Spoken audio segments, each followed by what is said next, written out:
Hello everyone, welcome back to Rob's Gaming Table. I'm Rob. I'm Mel. And today we're doing one of those streams where I don't have to worry about getting rules straight. We don't have to try to solve a puzzle or beat a boss or survive a scenario or tear up some cards or open some boxes. And it's just one of those streams where we can just hang out and chat with you guys. And I'm just gonna make sure I'm plugged in. Hello, good morning, or good afternoon, or good evening, or whatever it is for you. This is one of our Q&A discussion, chat, hangout, off topic, all that kind of stuff streams where we can just hang out and chat about whatever. And yeah, welcome to our little shop here, a little coffee shop. We're gonna just chill, nice, relax, just talk and have some fun. No stress of trying to get the high score or beat an opponent or anything like that. So it's kind of nice, kind of weird. It's definitely weird doing these. It's different, right? It's different. It's definitely a different mindset when I do a Q&A, but we're here. So everyone's bugging us about these all the time. Even when we do a Q&A, it's like a week later, people are like, when's the next one? And I'm like, I don't want to do them. I got to play games. I have so many games I got to play. I don't have time to just sit there and chat. I got to play the games. But yeah, and sometimes people just like to hang out and chat, and I need to do it more often. I think it's good for my mental health. So I appreciate it. Thank you, everyone, for joining in. Yeah, I don't work here, all right? I just chose this as the place to chat, Brian. You got to ask the nice lady over there. Yeah. She'll get you an eggnog. She'll be around shortly. Yeah, just wait your turn. You'll get your eggnog latte. Holy. That sounds good, though. What is it, because I wear this shirt? I look like I work here? Come on, man. What's going on? Oh, that's funny. Oh, jeez. All right, hello. Just purchased. Oh, Brian S. just purchased tickets for PAX U. So excited to fit my first con. Oh, exciting. That's cool. That's cool. I was looking, man, I want to go, but...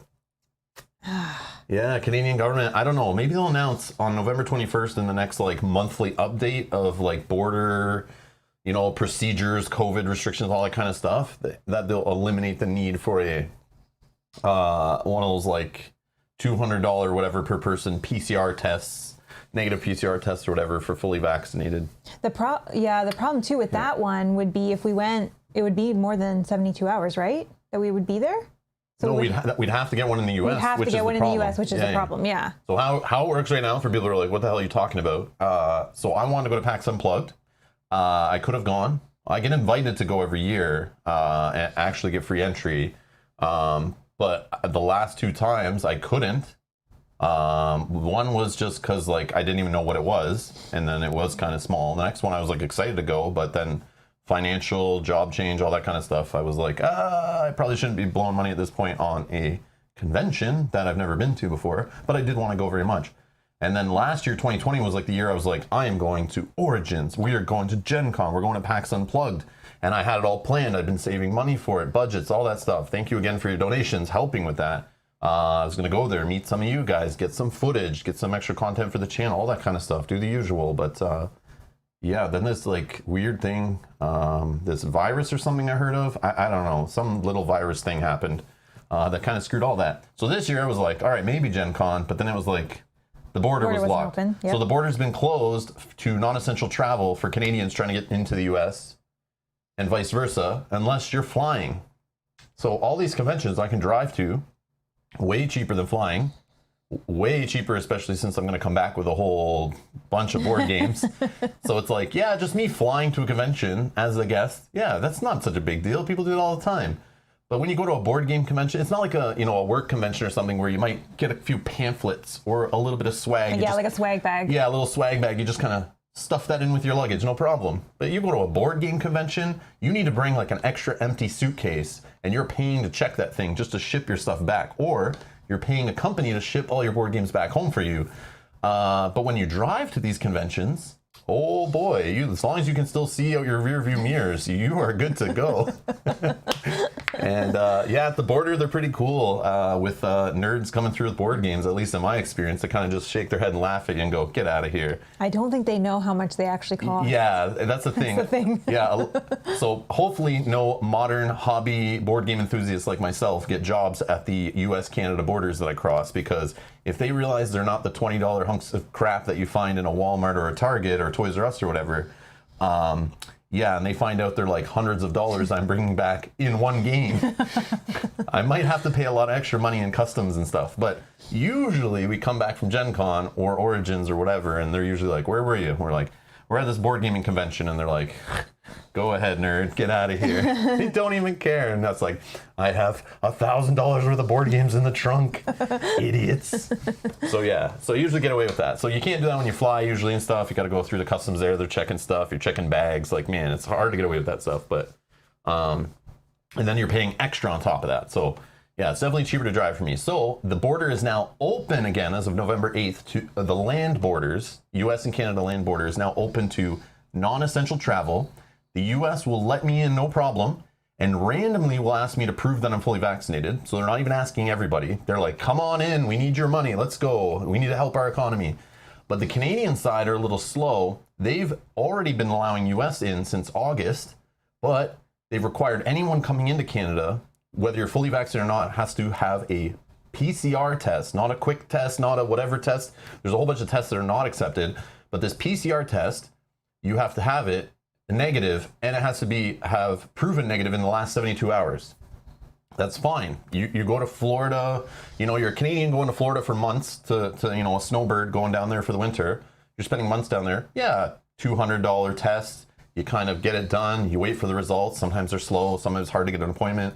You get the results, you come home. No big deal. But when you're just going for like a weekend convention or just a day to shop or something, are you really going to spend $200 US plus per person? So you go down to the US for a convention. I have to find somewhere to get a PCR test that's available, make an appointment or whatever. I have to spend that 200 US plus or whatever it is. Then I have to hope I get results within the next 72 hours. And if you don't, which I've heard cases of this happening, you don't get the results back in time. You have to do it all over again. You have to do it all over again and pay again. And then, you know, then I got to go to the border. So it's like, I have to tack on all these extra days or do all this extra stuff or leave the convention to go get a test. And it's like all this pain in the butt. So yeah.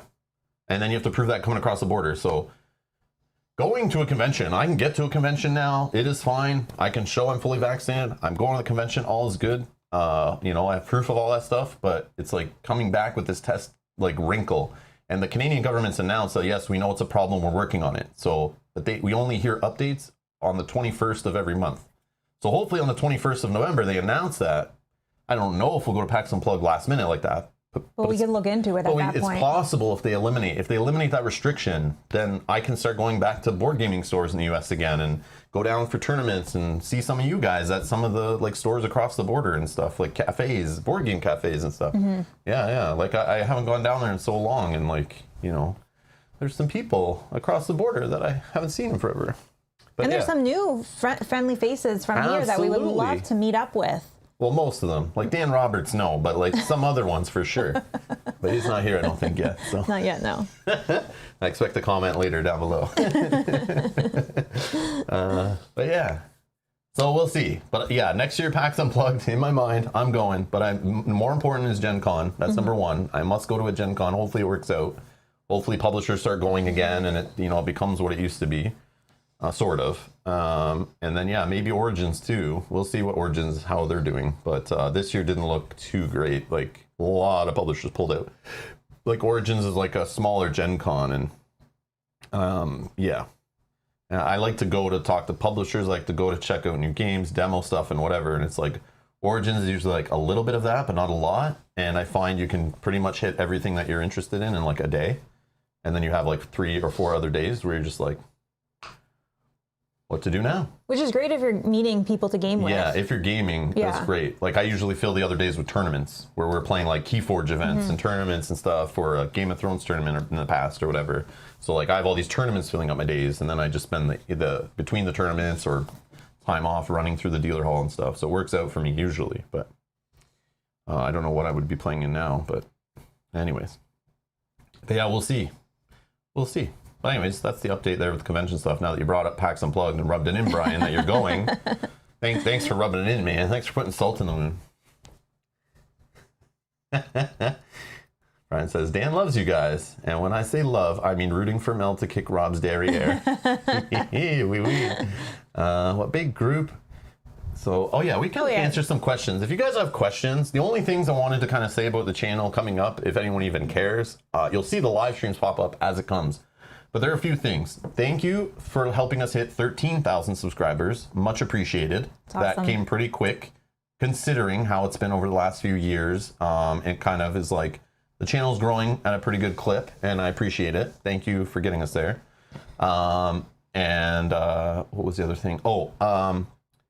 We are I'm gonna be continuing playing Gloomhaven Digital. So if you're interested in following along with that, go check out the playlist section. I had so much fun. I see Erica in the chat, playing with Erica, Janet, joining in Kanjay's game, playing with Cynthia and Kate the last 2 Fridays, and then this I think we did it Thursday or Wednesday. I forget which days we're on sometimes. But yeah, playing with Erica and Janet the other day in my campaign was super fun. So I look forward to doing that in the future. So if you're a producer in our Discord, just shoot me a message in there or just mention me. I check every couple days, but mention me in the channel about looking for games with others. And if you're willing to join, or if there's like an afternoon or something that works for you, or an evening, yeah, I'm gonna schedule some streams. I just schedule them each week. Around like Monday, I kind of sit down and go, okay, let's plan out the week. There's Kanji. So yeah, so I'm looking to probably play this week on like Wednesday or Thursday. So if there's like an afternoon or something you guys are available, or anybody who's interested, I'll be posting it in there, so you'll see my post. But yeah, we'll just kind of go fly by the seat of our pants. Whoever wants to join in and play along in a session here and there. Don't feel like you have to commit to like playing every week or anything like that, or you know, if you only want to play once to try it out and then you have no fun because I'm, you know, ruining your experience, that's fine. You don't have to play. It's all good. But yeah, so that was fun. So yeah, I didn't know, like, I was a little, there's Cynthia too, yes. It's been so much fun. Yeah, it's weird. Like, it's weird, but it's a thing. I'm used to playing board games with people in person. That is something I can do. But as you guys know, I don't play Tabletop Simulator. I don't play online with other people often. The only game I really play online with other people and actually talk to people in the past has been Call of Duty. So like on PlayStation 3 or whatever, or even Nintendo Wii, actually, I was playing Call of Duty on that. Had the whole like microphone headset thing and was like talking with people and strategizing. But like playing a board game with people remotely is something like it's foreign to me. So I'm getting used to it, and I feel awkward a little bit trying to do a live stream and play online with something I'm not like used to.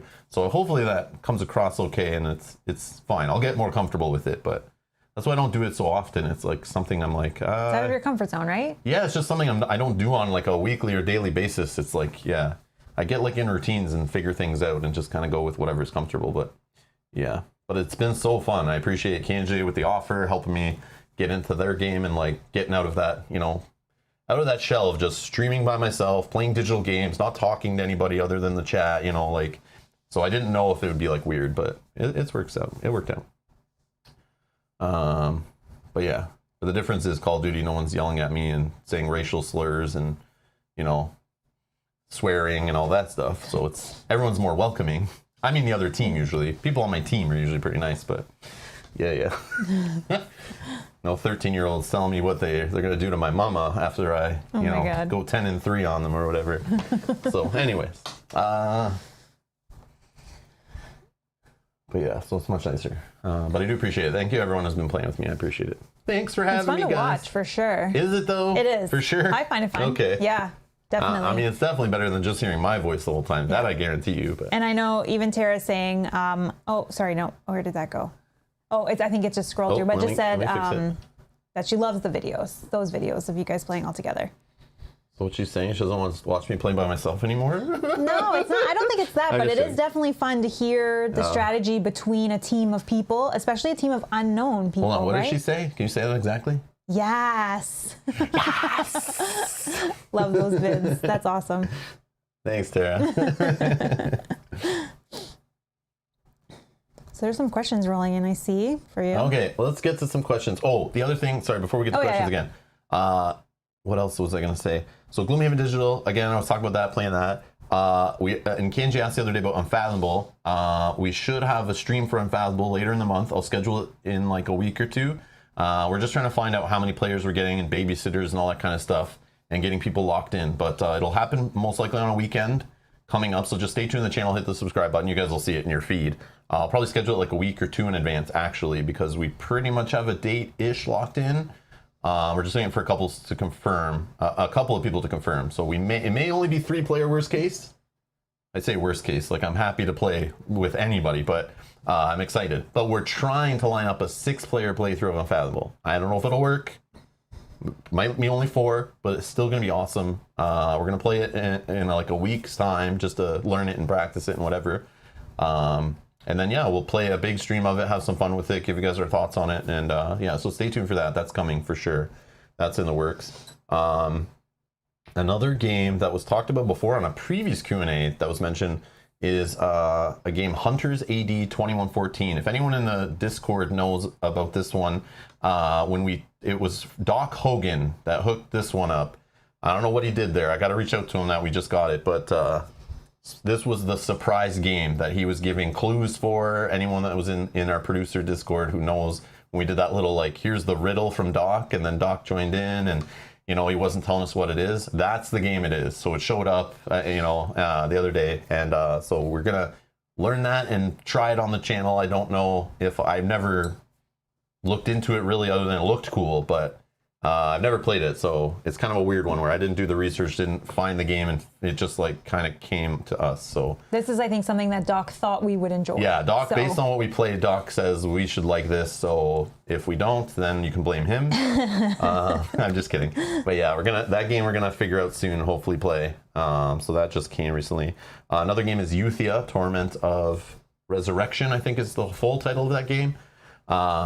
So Mel, I don't know if Mel's planning on doing like a painting stream, painting some of those minis soon, soon TM. And then once we get the okay from Dia Games is a publisher. Sorry, I was trying to remember the name. I just know their names as people who I talk to behind the scenes. Not that it's weird calling them like the name, but so they've asked us to like kind of hold off on our playthrough until they've lined up some things to kind of like help promote the game kind of idea. I said, yeah, whatever. I'm like in no rush, but I want to play it very bad. I do. I punched it all out. Took about 2 weeks to punch all the thousands and thousands of components out and then put it all away into the nice storage they sent us. But yeah, we will be playing that one on the channel soon. We'll play it a few times, probably trying out some. I definitely want to try out the scenarios we never played before. See some of the scenarios that they added a new like tutorial-ish scenario, which they didn't have before. Oh, that's cool. They added a new boss, added a new scenario. And the existing scenarios, I want to see if they've changed them at all, how the game's kind of changed. So we'll definitely be focusing on that one pretty hard. Once we get kind of like the okay to kind of like, go ahead, you're good, you can play it. They asked, we didn't have to listen. They were like, you can do whatever you want. But we're like, yeah, we'll just wait. We'll just wait. We can do that. We have so many other things to do, so it's fine. But yeah. Hello, Elaine. Hello. So yeah, then there's, I don't know.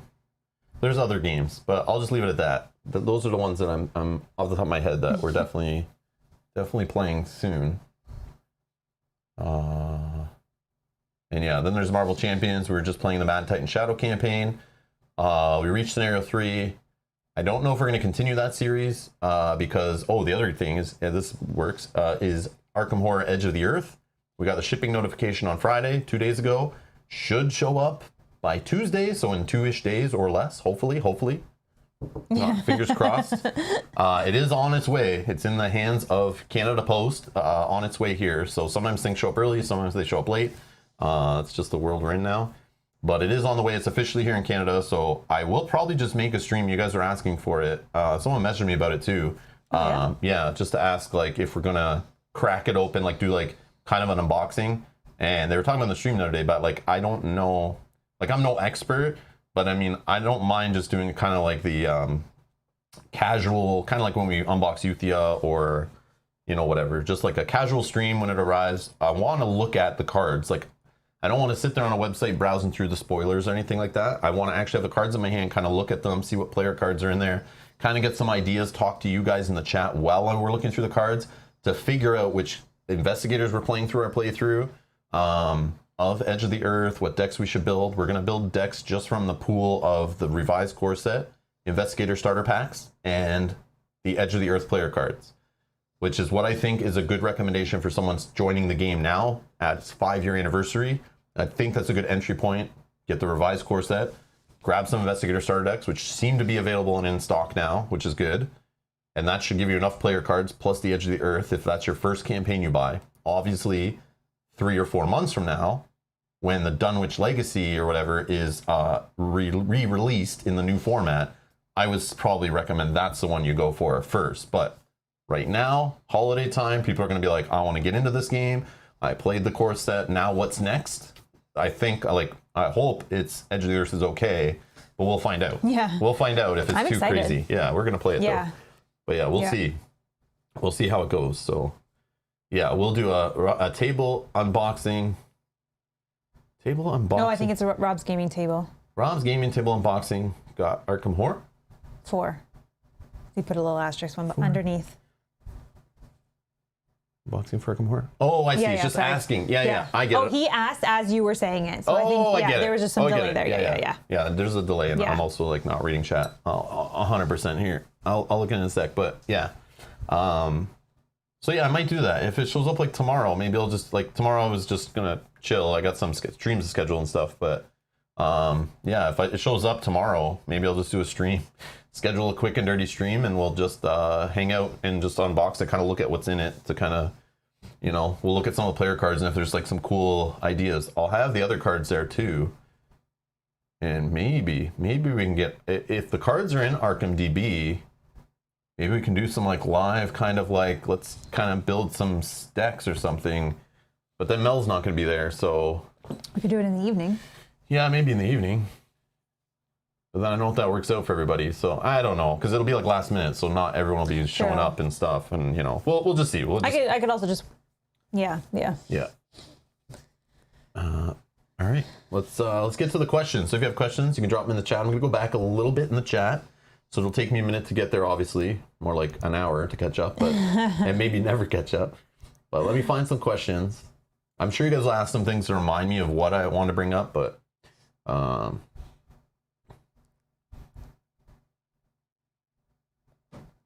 Yogi asked this. I think the answer is Unfathomable at this point. Mm-hmm.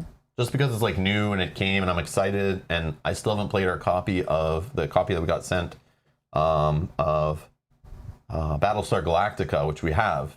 So we never got to play that because of COVID. I would have loved to play that months ago, but because we got it during COVID, didn't we? Or right at the start of COVID. Yeah, we got it at the start, so I was like, oh man, this sucks. It came at the perfect time where I was thinking we would play with a bunch of people. So what I'm going to do is play Unfathomable, and then at some point in the future, hopefully we can get a few people together to play a stream of Battlestar Galactica, just to compare them and just see what they're like, and just for especially fun. If we can play with the same group of people. Yeah, but we might just play the Battlestar Galactica off stream, because that's probably easier to line up and play with a bunch of people, because not everyone wants to be on stream that we play games with, and it's understandable. Yeah. But yeah, so that's probably the game. But Game of Thrones is a board game. I was just going to say that. We always just want to play that. Game of Thrones is a board game. It's been a while. It's been a while. And every time, around the holidays, we usually get together and play a game of it. So maybe we can try for that as well. We didn't get to do it last year because of some stupid virus thing. But yeah, we might do that. I don't know if it'll be on stream. But that's the big group game that when I think of big group game, that's my game that I'm like, yeah. Yep. Yeah. But we'll see. Let's see.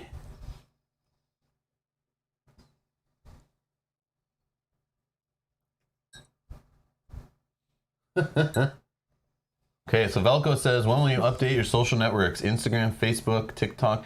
Facebook, I don't know how long I'm going to keep the Facebook for. I went through and cleaned out my friends list on Facebook. I want to delete my account, but it's connected to my Facebook for my business.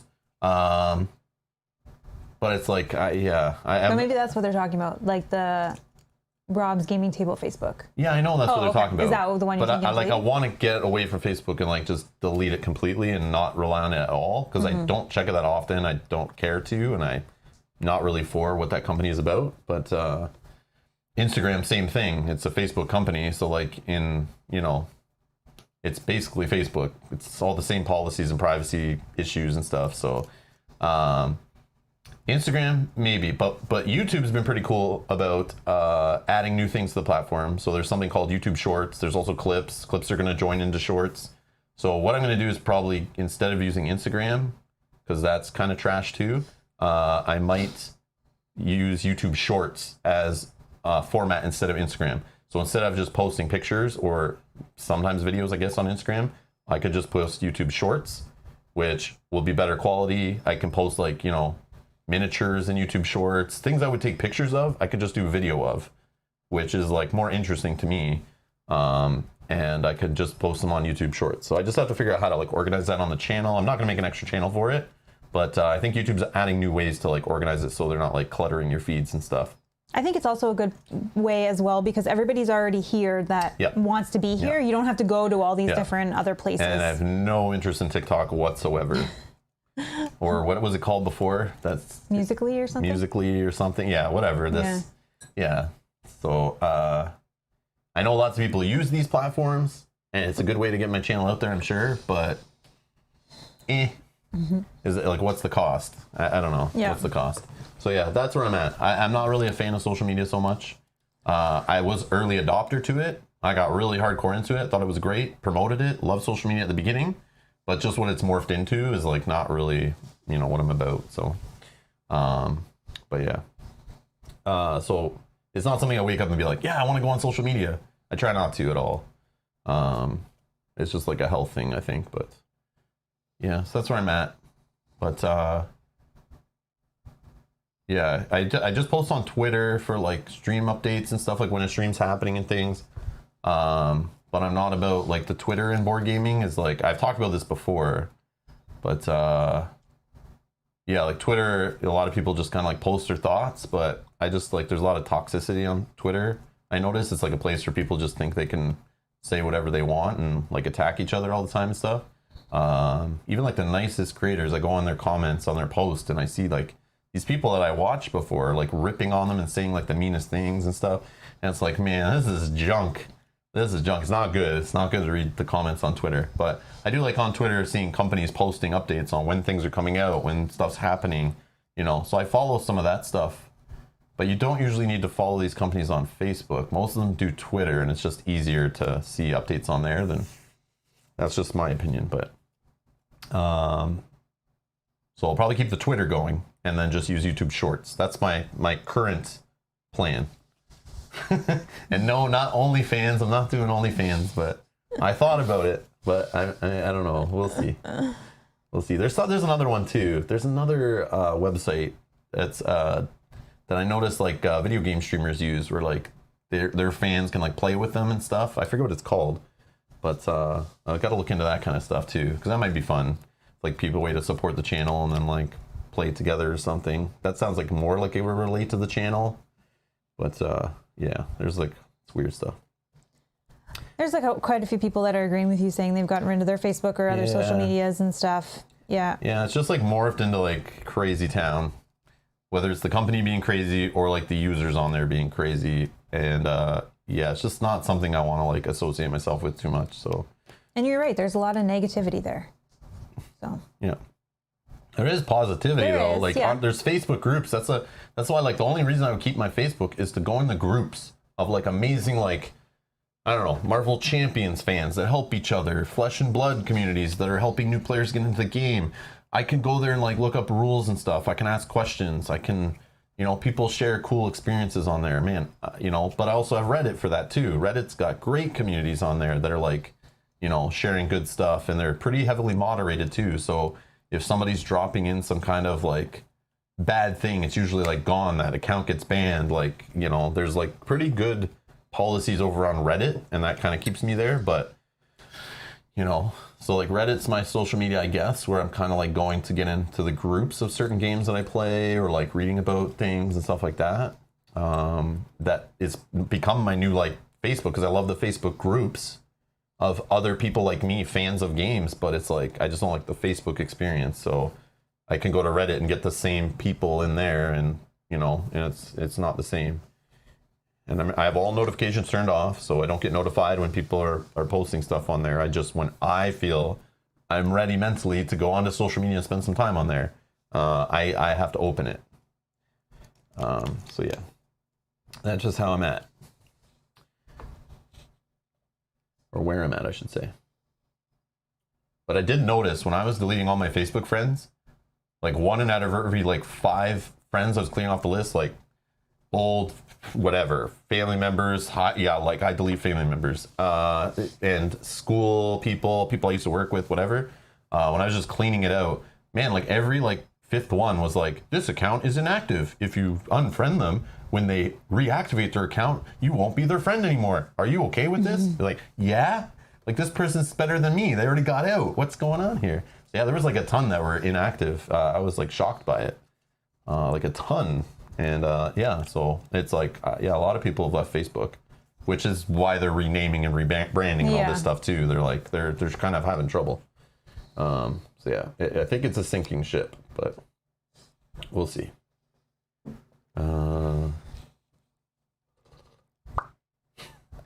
But more importantly, when is my MySpace being updated?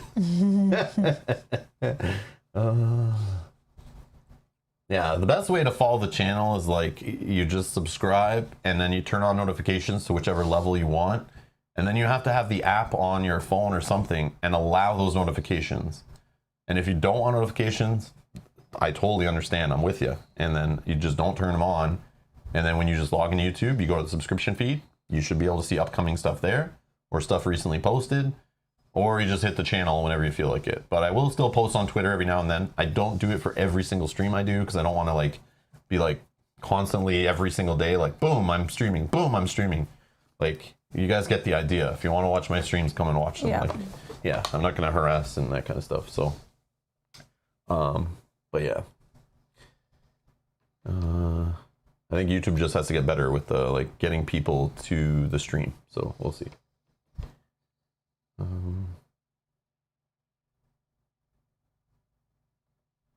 Lee asks, what is your holy grail of games that is no longer available? I don't think there is one anymore. I remember early in the hobby, it was Space Hulk. I found videos of that when I was getting into the hobby back in like 2012 and was like, this game looks awesome. I want it. And then found out it wasn't available. And then got frustrated that I found it on recent videos that were like, this game is amazing. I'm like, why are you telling me a game's amazing that I can't find? Don't like that. And that's the reason why I try not to do that. But then literally, I remember in like, I think it was like 2013, we were at a theme park. I get a notification on my phone from a social media platform saying, they're reprinting it. Get your pre-orders in now. And I went, whoa. And I remember like right there in the park, I'm like on this website entering my credit card info, like pre-order. And I had fun with it. It was awesome. But that's the only thing I can think of like Holy Grail. There was Battlestar Galactica, but then again, we got a copy of that, which was cool. And then Unfathomable got announced. So there's like my theory, and I remember hearing this like Tom Vassell on the Dice Tower Network was always saying like, if a game's good enough, and it's true, like I've seen it happen, and I can say it for myself too, is if a game is that great, it will get reprinted, it will get revised, a new publisher will pick it up, a new designer will work on it, they'll make it better, they'll make it new. Star Wars Queen's Gambit was one, I see that mentioned in the chat. That one looks super cool, but again, it's like, aren't there games that are better than that? You know what I mean? It looks cool, it's great, but like, it still was a kind of a big box store, kind of cheap Milton Bradley, Hasbro production, whatever. So, I mean, it looked cool though. It looks cool. I just don't care for chasing that down or paying crazy prices or whatever. But yeah, that would be cool to find that at a garage sale though, for sure, for sure. Oh man, but yeah, I don't know. Off the top of my head, I don't really hunt for games that aren't available. I kind of not cared. I've kind of just like, if a game's not available, I don't care because like there's something else to play. Too many great games, not enough time. Like no FOMO. Okay, let's see here.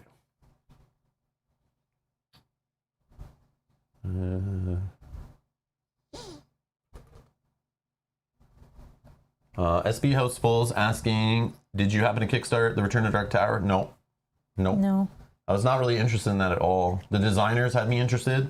Then I looked at what it was and the old game that I'd never played before, so I have no nostalgic connection to it at all. When they started showing gameplay of the prototype and stuff, I just thought the game was like too basic, not enough game, too much gimmick, not enough game. And the designers being on it, like, literally kind of is a letdown. It's like, I wish they would spend their time on something else, being honest. But if you're a nostalgia hook to it, they're refreshing it. This might be somebody's Holy Grail game. It's cool that it exists, but Yeah. sometimes I don't know. It's like, I know you can, but should you? That's restoration games in a nutshell. It's like, should you bring these games back? Maybe there's a reason why no one's brought them back, but I don't know. So no, I didn't. Yeah, not for us. No. It looks cool on the table. I'll give it that. But, no. Tara's asking, Mel, when are you going to play Gloomhaven Digital? Oh my gosh, I want to play so bad. I don't know. Is the answer. I know Rob is working on a way for me to play as well.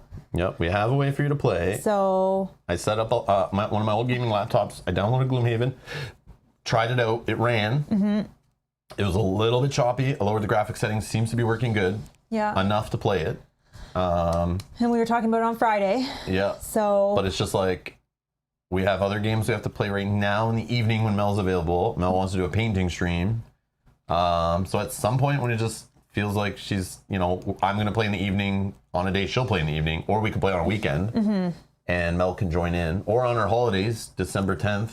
yeah, I think there was a question about that. If I'm having holidays around, or if I have any vacation around the holidays, and I do, which is good. I think a couple weeks, right? I have a couple weeks. I think I'm off for like 3 weeks. Yeah. So maybe in December, like maybe before that, but in December, yeah, we'll see. But yeah, I found a way she can play. Yeah. And then, we'll just get her signed into her Steam on the laptop, download the game, and then we'll play online. Yeah, but I would love to play with you guys as well. Yeah, I think that'd be fun. Yeah. It's just I'm playing it like when she's not available. So it's like, But I do love that you can play with other people. It's awesome. So, yeah. True. I do love playing with other people. Just joking. I just joking. But every time I do watch, I'll tune in for a little bit if I'm, don't have any meetings, and it makes me itch to want to play so bad. Elaine has a question that somebody else in the chat might be able to answer. Elaine's asking, which Investigator packs do you recommend, 2 or 3? Isn't there 5? Yeah, there's 5 of them. I would get whatever colors you want to build in decks, whatever classes appeal to you, or you get all of them. Oh, I see. Maybe you're asking what 2 or 3 do you buy? Oh, yeah. I was thinking just all of them so you can like kind of build decks of any class. But again, if you're playing just solo and you only care about one class, or you're only playing with 2-player and you only care about 2 certain classes, and just grab those classes. But yeah. Yeah, that's up to you. That's not I don't know. But I think all the cards are online, right? So you can look. Yeah. Yeah. And we played with it. I think we played with all the starter investigators now. But yeah, hopefully that makes sense. I think people will definitely show up if Mel's gonna play. All right, that's it. I'm not playing Gloomhaven Digital anymore. Only Mel is. Thanks, Erica. I'm out. I think they mean like you and I playing. Oh, okay. All right. I'm still in. I don't want to play by myself.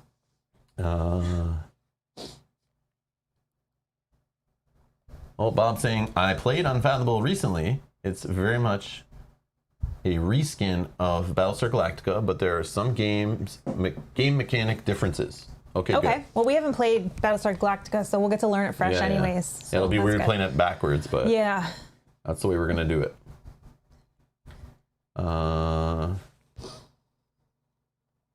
And yes, Billy, I don't know if you came in after we talked about it, but yes, we are trying to line up a 4 to 6 player playthrough on the channel later this month. We have it, haven't played it yet, so I can't comment on the game yet. Just started reading the rule book. But yeah, we're going to play it before we stream it with some different people and see if we can gather 6 of them to play with us. on stream. So that's the plan. Fingers crossed. Yeah. But worst case, we'll play it 3-player. If I can't get people lined up all on the same day and it becomes a pain in the butt worse than it is, we'll just find one player who wants to play it, like doing it on a night with Kyle or something, and we'll just play it 3-player. But I do want to play with 4+, so I'm trying. But yes, we have it. Bob, how many players did you play with? Just curious. Don't tell me you played it solo. And he was a traitor? I played 4 people by myself, and I didn't know who was the traitor.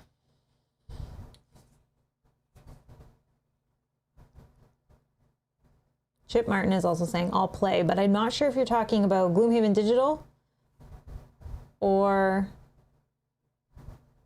Unfathomable. So Alex is asking, did you check out the Ice-Fairing Guard or did you miss it completely? I didn't miss it. No. I checked out some of it. I watched some of the new prototype and all that. And I still am in the same boat where I just want to wait for it to release and see what comes out in the end when it ever comes out, if it ever comes out. So I'm just going to wait on it and see the reception of what they actually completely come out with, because that's been in development, it feels like, for a long time. And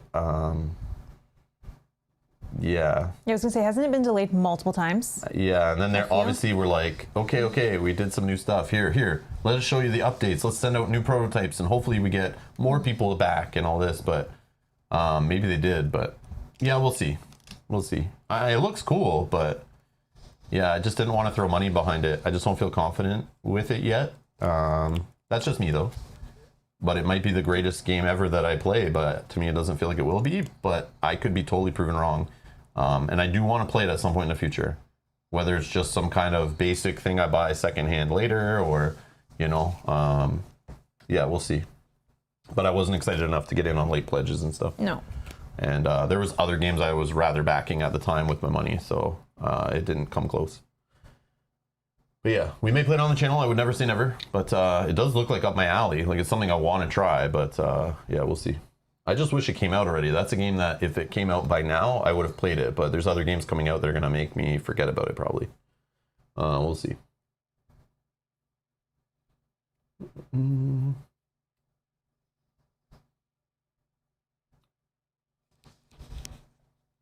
Brian S. asks, what are your top 3 games on your Christmas list? It's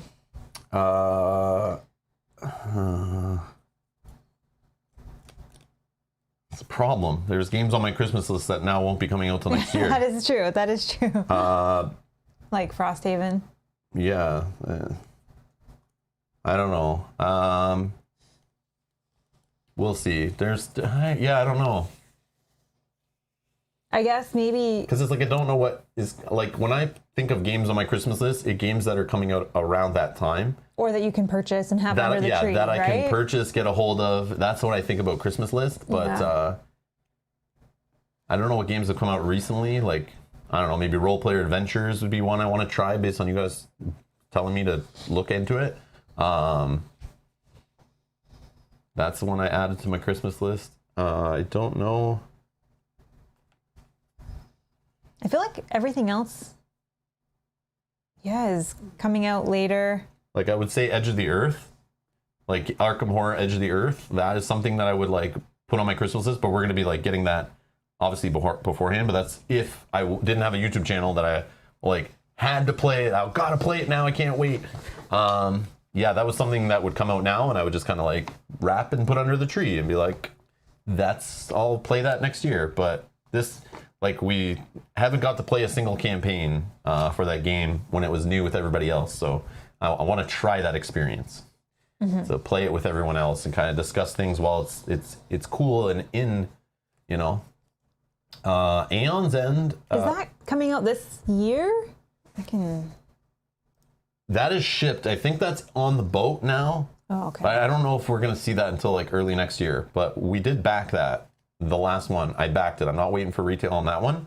So we kickstarted that one. So whenever the Kickstarter shows up, we'll be playing Aeon's End. But I feel like it was like on the boats was the last update. I think is what I saw in my email. But it was one of those things where it's like, oh, you have nothing solid. I don't care. Yeah. Delete. I'll wait till the postman rings the bell. But yeah.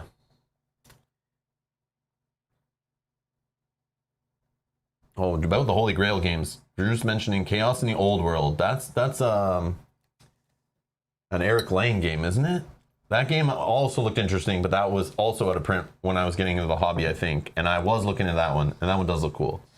I can see that being one. But yeah, that game definitely had me interested for a while. But then when I found out it was like out of stock and to buy it was more expensive, I was like, but yeah, it does look really cool.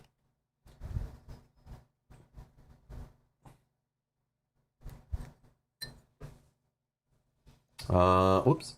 Frederick's asking, any plans for Sword and Sorcery Ancient Chronicles? Yeah, I just gotta wait till Mel paints it. The characters in it, just the heroes. And we'll fit it in sometime, I'm assuming, in December. Yeah, we were talking about this one as well recently. But it depends how some other games go. So there's some games we want to play on the channel and try. Some we might play before putting them on the channel and maybe won't make the channel. Some we may play on the channel, and based on how they do, whether you guys care to watch them, whether we care to play them more than 1 or 2 times. Because the campaign game thing, right? So Sword and Sorcery, I'm playing through that full box, no problem. Will I buy expansions? I'm gonna wait till I play that to see what's new.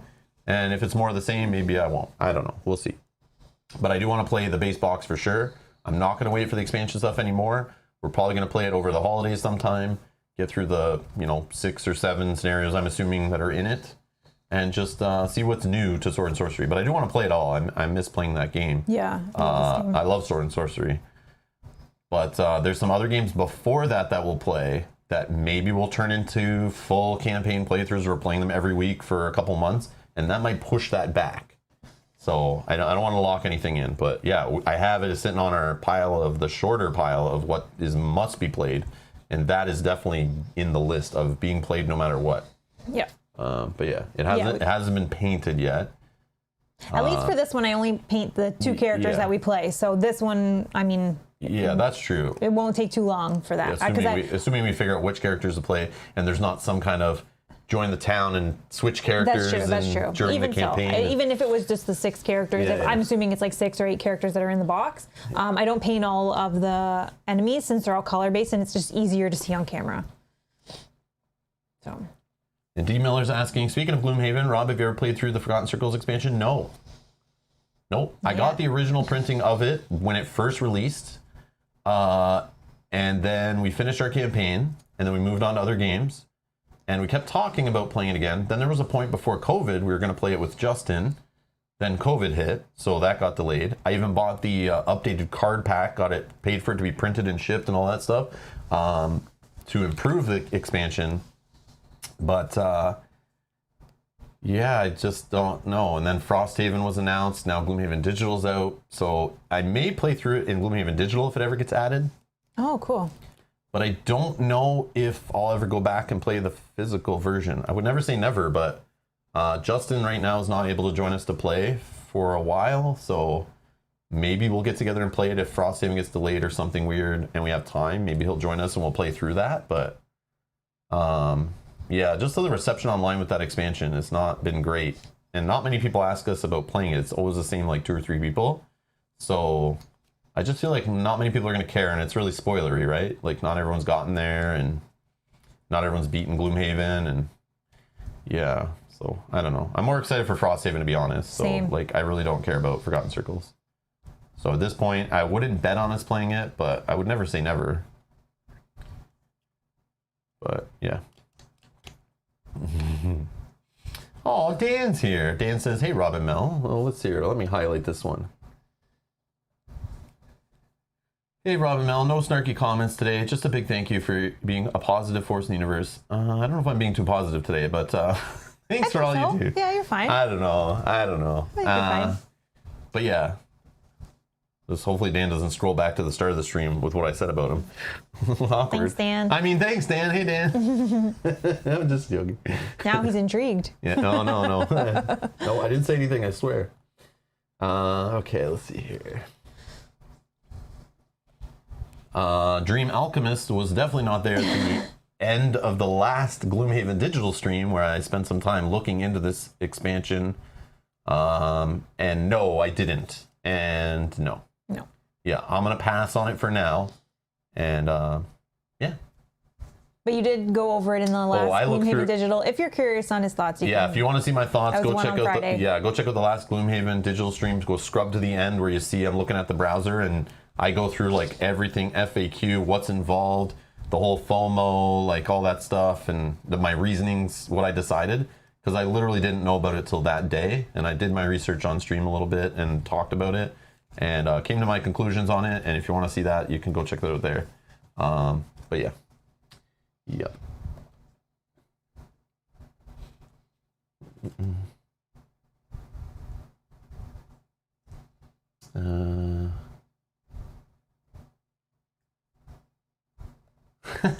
Bob says, don't let Rob fob you off his broken ass old laptop. No, actually, the laptop, Bob, is like, when I say an old gaming laptop, it's still pretty decent. Like, it's dedicated graphics card, like NVIDIA graphics in it, and it's like an Asus, like Republic of Gamers, like it's a real gaming laptop. Because it can't play the latest AAA titles, I call it an old gaming laptop. It still can play them, just not at like full, resolution. It's basically a laptop for like 720p to 1080p gaming, which is totally fine for Gloomhaven Digital. But yeah, it's just like, I'm talking about like running like, I don't know, like new games. So I have one that's even in the middle. So I have like a gaming laptop that's like even better than that one. That is, if this one is after the first play doesn't work out great, you can use my editing laptop, which also has like an NVIDIA graphics card built into it and all that stuff. Yeah, I would never want to purchase something new for just playing one digital game. Yeah. No. I'll use old, thrown together, like as long as it works. These laptops are like, a couple $1,000s, like when they were new kind of idea. So they still hold up pretty well. It's definitely not one with like just Intel graphics on board, where the thing's like gonna start on fire. Yeah, no. It literally makes no noise. It's got like 2 giant fans coming out the back. It's like this thick, like it's like made for gaming. It's a big deal. So yeah, but to me, it's like so old. No, yeah, it wouldn't be something I would be using every day. My everyday laptop works just fine. No, yeah. We tried it on like I did try it on my one that I do my work off of. Yeah, we tried it on like a regular like office laptop that has no dedicated graphics, and it was not pretty. That game is not optimized very well. It's better. It worked, but it was rough. Yeah. It's better than it was during early access, but it's still not optimized properly. It still runs worse than it should. Chip Martin. Of course, why is Chip Martin asking about a chip theory game?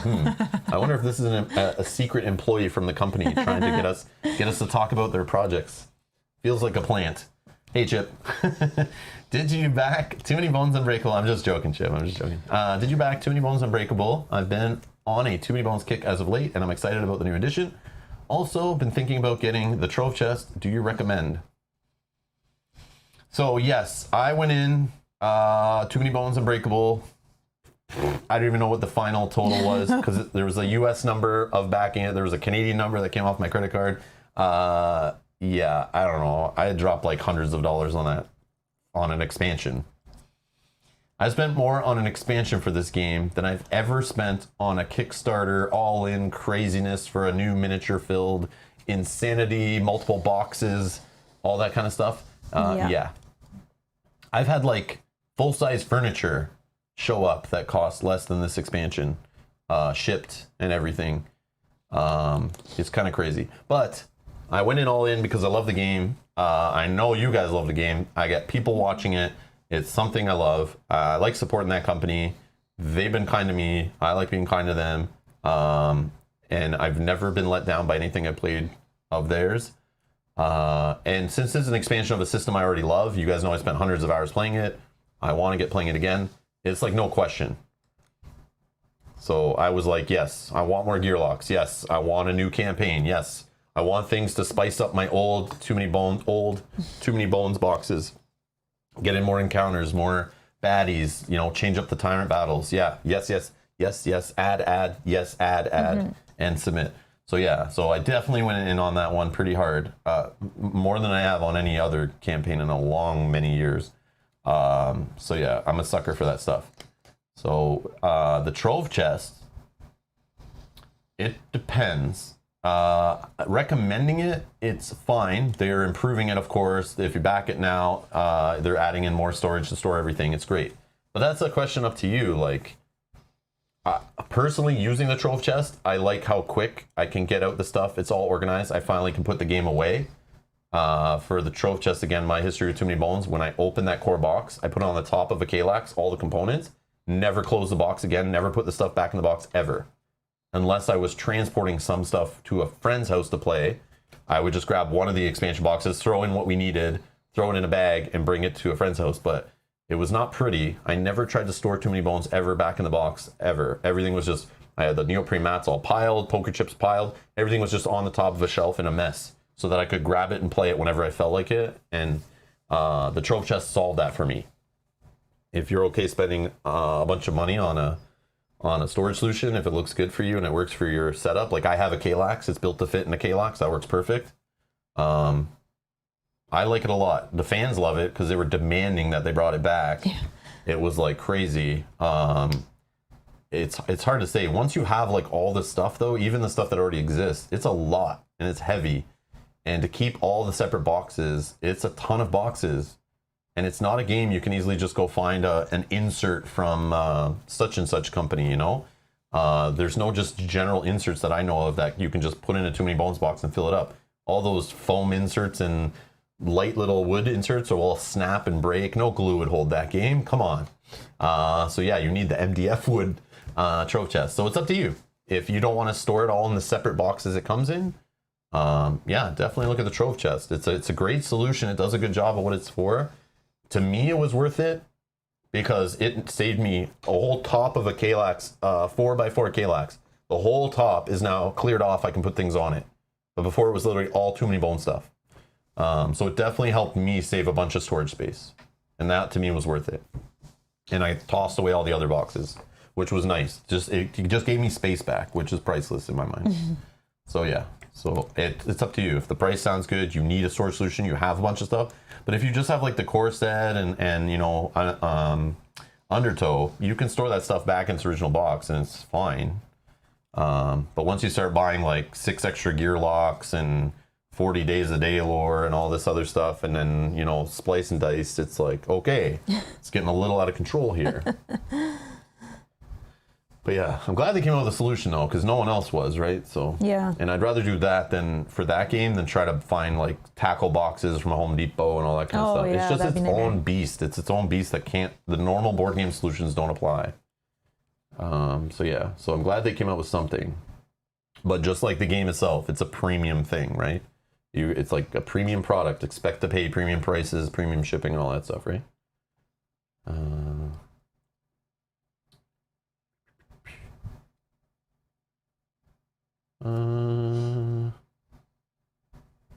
What do we got here?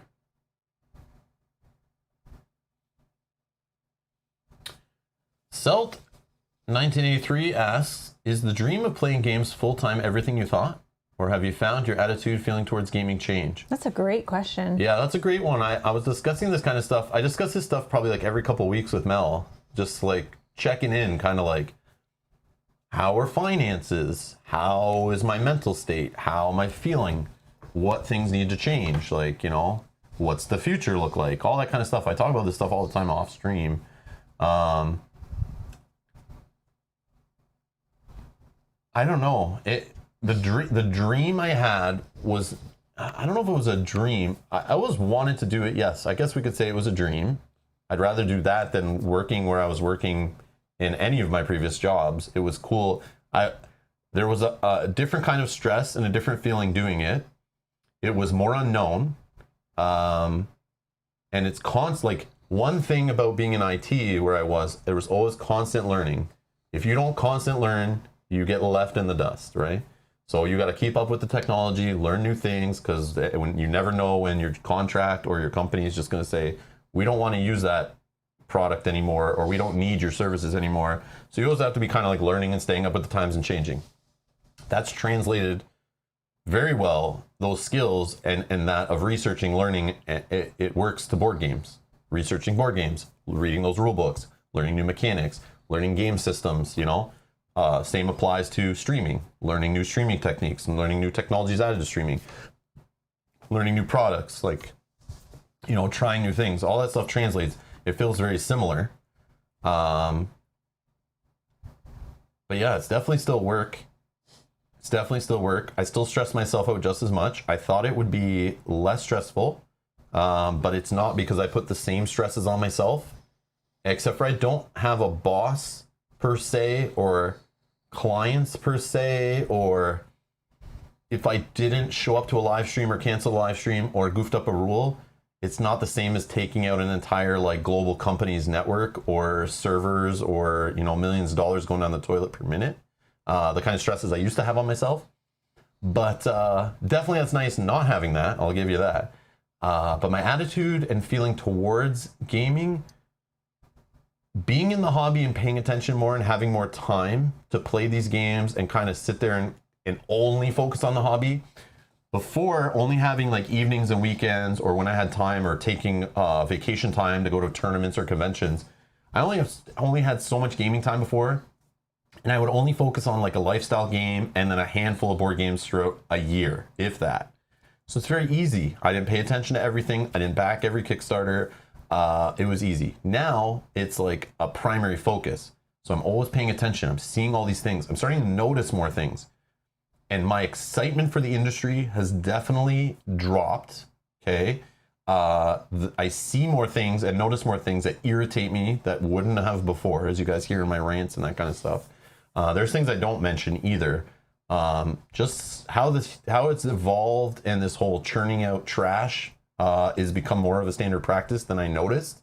Maybe it's always been there, but it feels like it's just like companies are publishing anything and everything. And like, I'm kind of glad this crisis has hit from shipping and stuff, because it's made us kind of, the thing I always loved promoting was stop browsing Kickstarter, get off Amazon, turn around, look at your board game shelf.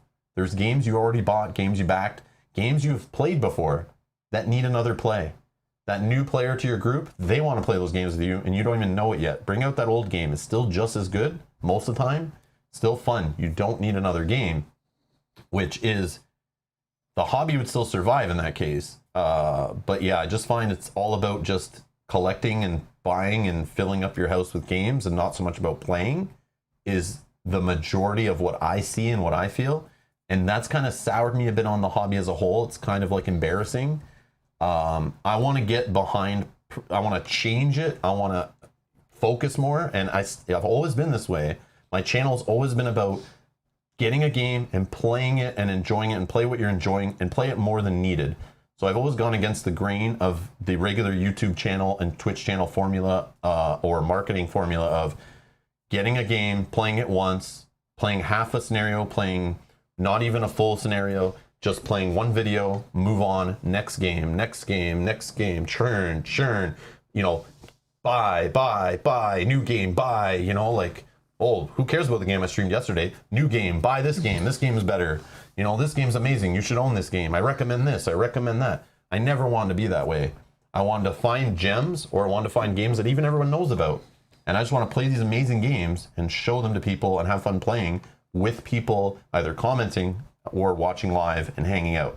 So it's Rob's gaming table, because I'm simulating in my mind you guys playing in my basement. Here's a cool game I have. You're coming over to join me, or maybe we're at a convention and you're just coming to see some cool game or watch a cool game, or even a game you own and already have played, and you just come in and play along and have some fun and we hang out. That's really where I'm at. But I thought I would have to be like, the other side of it, I was stressed that I thought I would have to get into that habit of other channels who do it full time in any industry, where you just become a marketing machine. So technology or movies or comics or whatever, you know, those channels, to survive full time, either they make a big enough audience where the ad revenue's there, but they got to keep churning out what's new. They have to be cult of the new, to grow and to keep financially stable. So I thought I was going to have to do that. I thought I was going to have to be begging publishers for anything they would give me and take any kids game they send me or anything that shows up at my door. I would have to play it with a smile on just to survive and not go back to working in IT. But you guys, like, my God, thank you so much.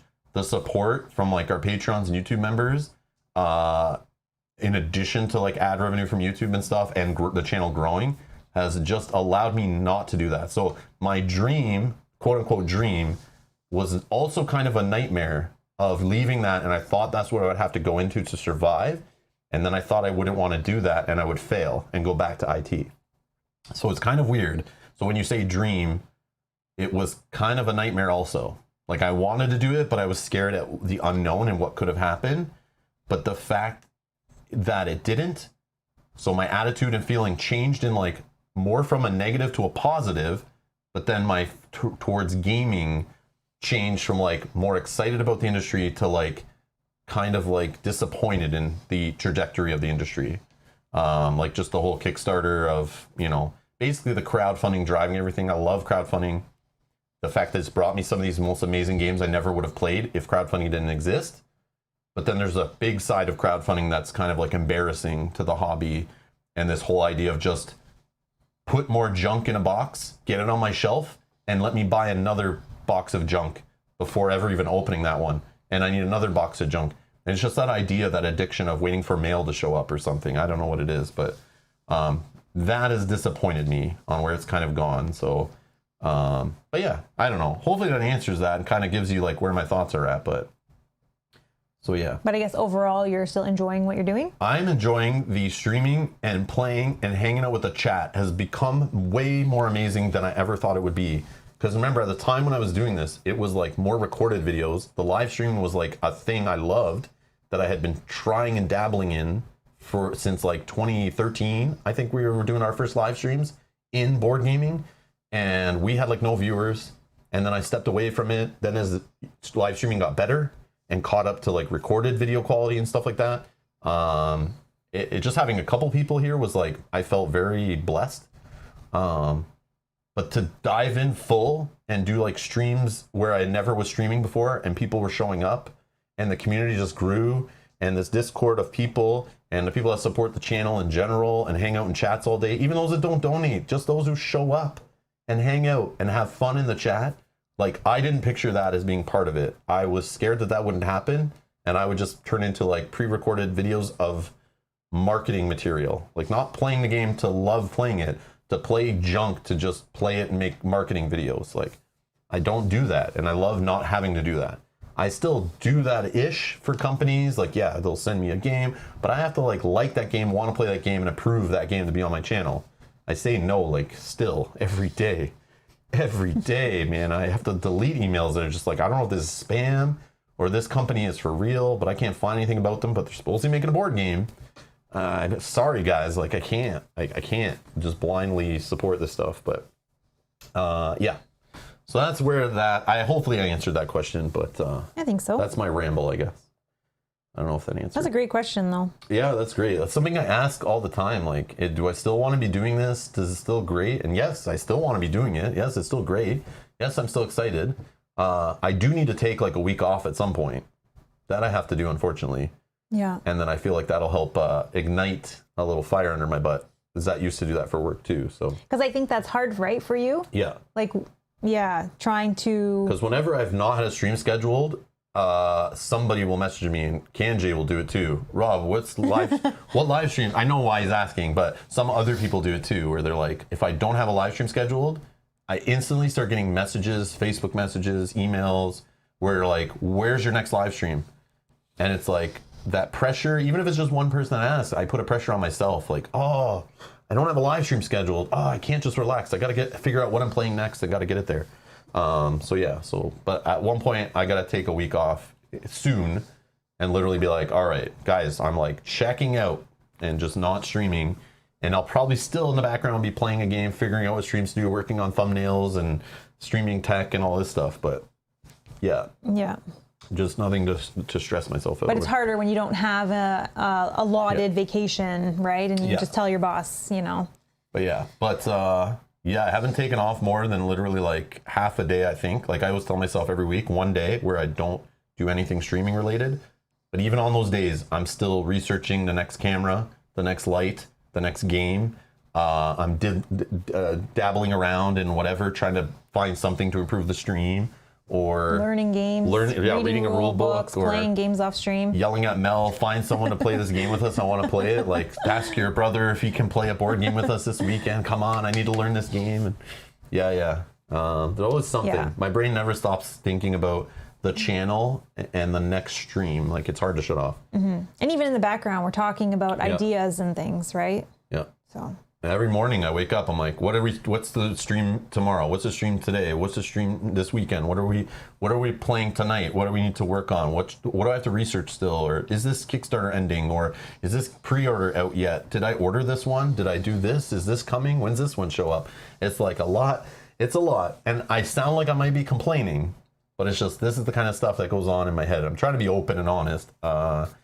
And yeah, this is the stress I put on myself though. Most people look at it and they're like, oh, Rob just plays these board games on stream. So easy, I wish I could do it. Yeah. If you know technology and you know streaming tech, you could probably figure it out. But I know streamers who have messaged me who stream other things.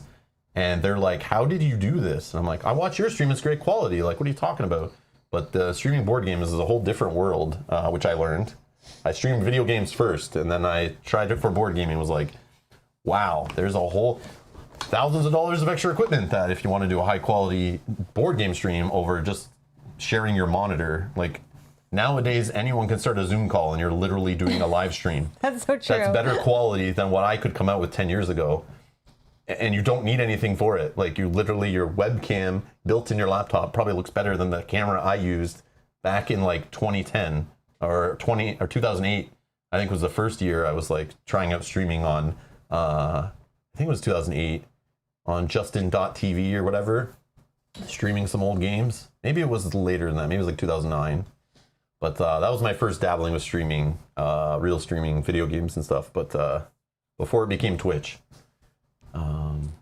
But yeah, nowadays it's like literally like you buy a computer, it has like built-in webcam that's like amazing quality. You literally just download a free program, you click start, and you're like online streaming whatever you want. You're sharing your screen, you know, like it's just so easy.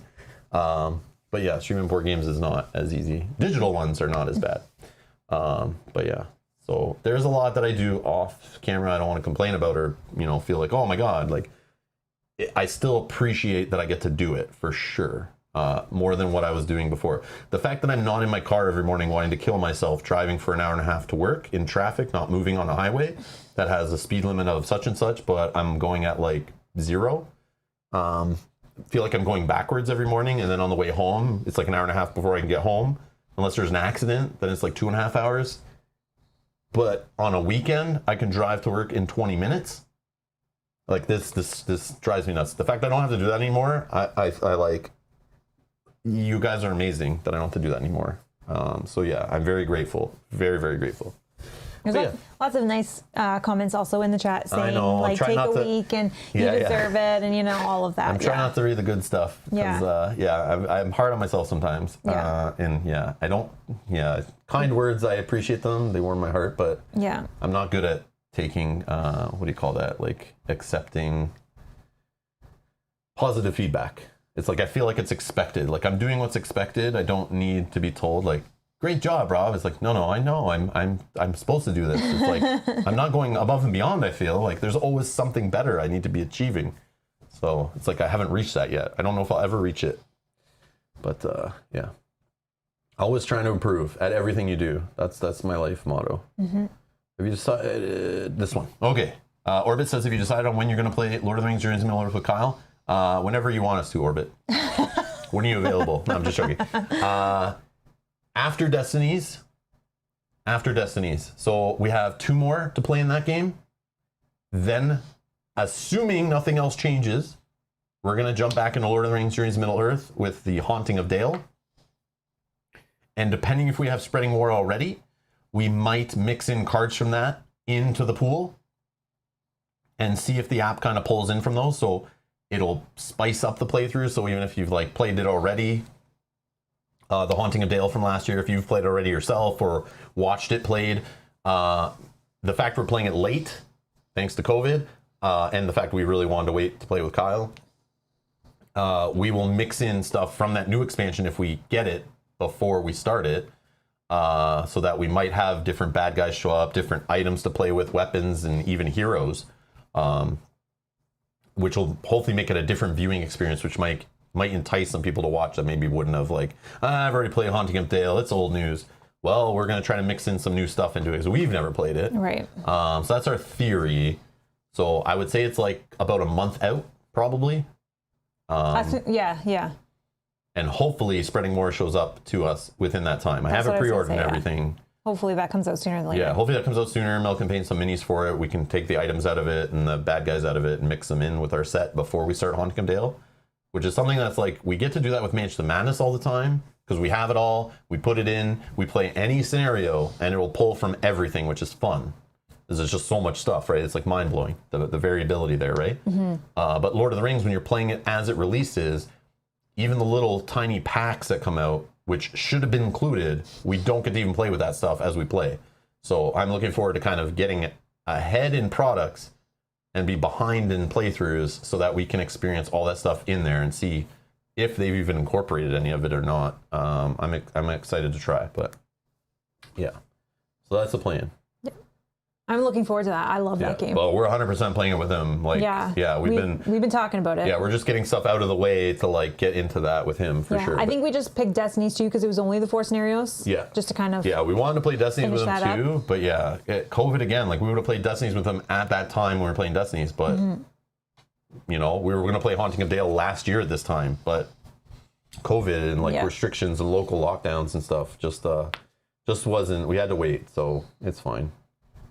Yeah, I wish I could have played it already. Brian's asking question. Have you heard about Mage Light? Are you joking? Is that a typo? Real? No. I think he's joking with us, right? If someone's making a lighter version of Mage Knight, that's amazing. That's genius. That's like Jaws of the Lion for Mage Knight. Oh, buddy. Like using 2020 or 2021 game design techniques of getting new players into gaming applied to an old ass game like Mage Knight that's not so scary and daunting. Holy, that's a moneymaker right there, my friend. That's a money. Wow, that's not $1 million. No, there's no board gaming idea that's $1 million idea, but yeah, that's a great idea. No, I've not. Brian, is that real? There's like Mage Light Skyrim Elder Scrolls. Like that's like what I'm seeing. So I have no idea if that's a real thing. I don't know how to find it.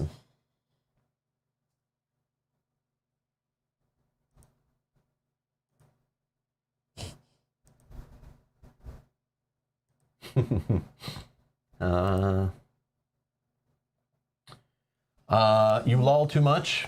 It says, for Unbreakable, did you get the individual player mats they added later? I think I added one set of, and yeah, that's funny. My one big complaint was about that play mat being a horrible idea, especially for the player base behind that game and the modularity of the game itself. Of course, they announced a few days later after I ranted about that. I'm sure I wasn't the only one complaining. I'm sure not. No, I think I saw things on their Facebook page as well. Yeah, and the game found comments. I'm sure people were already like, whoa, where's my individual mat? I'm a solo player. Yeah, I knew right away that that's going to bug people. Yes, I ordered the set of the main mat, and this is totally unnecessary. I would never recommend that product to anybody. You do not need it. Nobody needs it. It's not a need product because of the way the game is basically made out of neoprene and all that stuff. It's one of those things you just want. You don't need it though. I justified needing it because if you guys watch my playthroughs, trying to get everything on camera before getting into the game, like I literally, before setting up a game of most games, but Too Many Bones especially, if I'm setting up a 2-player or a 3-player or a 4-player, whatever, of Too Many Bones stream, I literally have to come down, set up everyone with 4 loot cards for glare purposes to line up the cameras, because usually I'm switching cameras and lights and the table orientation and cables and everything. I'm rewiring stuff just to film with more players. I need to lay out the whole game, everyone's mats, everyone's loot, the baddies, where a chip stack's going to go, all that stuff, just to line up a stream so it all fits on camera. Then I clean all it up, so that way when we're playing and we add more loot, we add more things to the table, you put dice, exhausted, and all that stuff, it all still fits on camera as best as I can. But the cool part with play mats, I literally just have to lay out all the play mats, line up the cameras and lights, maybe put some cards out for glare, but it'll simplify that process and save me time. So I don't need play mats to put under my Too Many Bones stuff. I'm already playing on a table with a mat. Then I'm playing on neoprene, and you don't need it. But for me, just to organize it on video might be easier for a player watching or a viewer watching to organize what is whose, especially in those 3 and 4 player streams. So I did buy those mats. I will add 2 more later in the backer kit or whatever they call it for that one, the pledge manager, when they're available in there. They said they're going to add it so you can buy, so you can buy just individual mats. And that I will add later, yes. But I have like a special, case for it. Not everyone needs those. I would never be like, you must get them. It's like silly, to be honest. Yeah. But yeah. But if you have the money and you're like, YOLO, I play this game all the time, I'd love to have it organized like neoprene upon neoprene upon neoprene. We already had this discussion with Cloudspire. And that whole idea, there's a play mat for Cloudspire, but then you're playing on neoprene. Like, why do you need a play mat? And you have a dice tray and all this stuff. Like, it's like, should you do this? But people do it, and it's funny that you're playing with neoprene upon neoprene upon neoprene. It's just funny because like our table even has neoprene, so it's like I don't know. Anyways. Okay, so for that Mage Light, it's actually Mage Lite. It's a fan-made 18-card version of Mage Knight, playing using 18 cards and tokens such as coins. Like a travel version? It's a free downloadable print and play game. I have seen this. Yeah? Yep. Okay. I have seen this before. I saw it posted in like a group or something on Facebook or Reddit or something before. And I was like, okay, that's cute, but I love the idea that Mage Knight's so epic and it's so big and so awesome on the table. But man, Mage Knight in your pocket, that's kind of neat. Just wanted to put that out there. It is a thing on Board Game Geek. You can find it. If I flew to conventions and needed something to fit on like the little tray that pops out on the airplane, I mean, that's like cool. That's cool. But I don't really have an idea for that. Oh, they have Gloomhaven Pocket too? Oh. I don't know. No, it's I cool don't think that exists. But you can play Gloomhaven Digital, I guess, at this point. Yeah, now it's just like, well, you still need a computer to play it on. It's not like it works on a phone or something, but... We can bring... Yeah, I guess, true. Oh, man. All right, let's see. Velko's asking, storage solution for all your Mansions of Madness materials? I just store it in the base box, plus I kept, I think... Oh, I forget what I broke it down to now. But when I got the last 2 expansions, I'd already threw away some boxes, but I think I have all the bad guys or whatever, the baddies or the monsters or cultists and whatever. They're all in like a bigger expansion box. I don't remember which one, but they all fit in there. And yes, some of them are just piled on top. And when I go to play it, I take the lid off, put the 2 lids out, and there's another lid from another box that I'm able to put them all in, get them ready for a stream. So there's some prep to it, so that we can grab minis on stream quicker. The cards and tiles I have fit in a medium-ish size expansion box. They all fit in there pretty tight, so they don't bounce around. But I think I have it organized down to the big box, the original core set box, plus a big expansion box, which there were a couple of those bigger ones. Then I think I have a medium one. I got rid of all the small ones. I used to store cards and stuff in the small ones, but I think I store that all in the main box. And the main box is just full of, I have a plano box that has all the different tokens and the dice and stuff. Those are all in a plano box, including some cards are in there. Cards are in Ziploc bags, just thrown in the main box. And the main box just has all that stuff in there. The plano box, loose stuff, whatever. But I think I have it down to, it might be 2 boxes, but maybe it's 3. I just can't remember. Because when I got those 2 last expansions, I had changed everything, and I don't remember exactly. I think when we last put it away, it is the 3. It's 3? 3, oh, okay. When we last put it now. away. But yeah. Yeah, but we don't have anything special for it other than the one Plano box that we have. But I feel like those 3 boxes still, I don't know if they all fit in a Kalax cube though. I don't think they did, which I wish that I could fit that whole game in a Oh, in one individual one? Yeah, one Kalax cube would be cool to keep it all together, but I don't think it did. I can't remember, but yeah. Nothing special for it. I don't have an insert or anything. I just have a Plano box that I got a long time ago that I keep adding stuff into it so we can just open it up, grab what we need out of it so quick. It works. It works.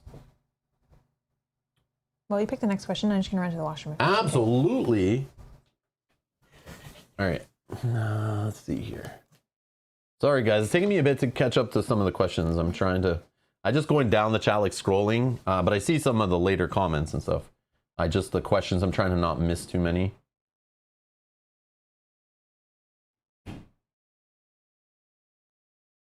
Frederick asked an interesting one. Is there any stream you made that is special to you or stands out from the rest?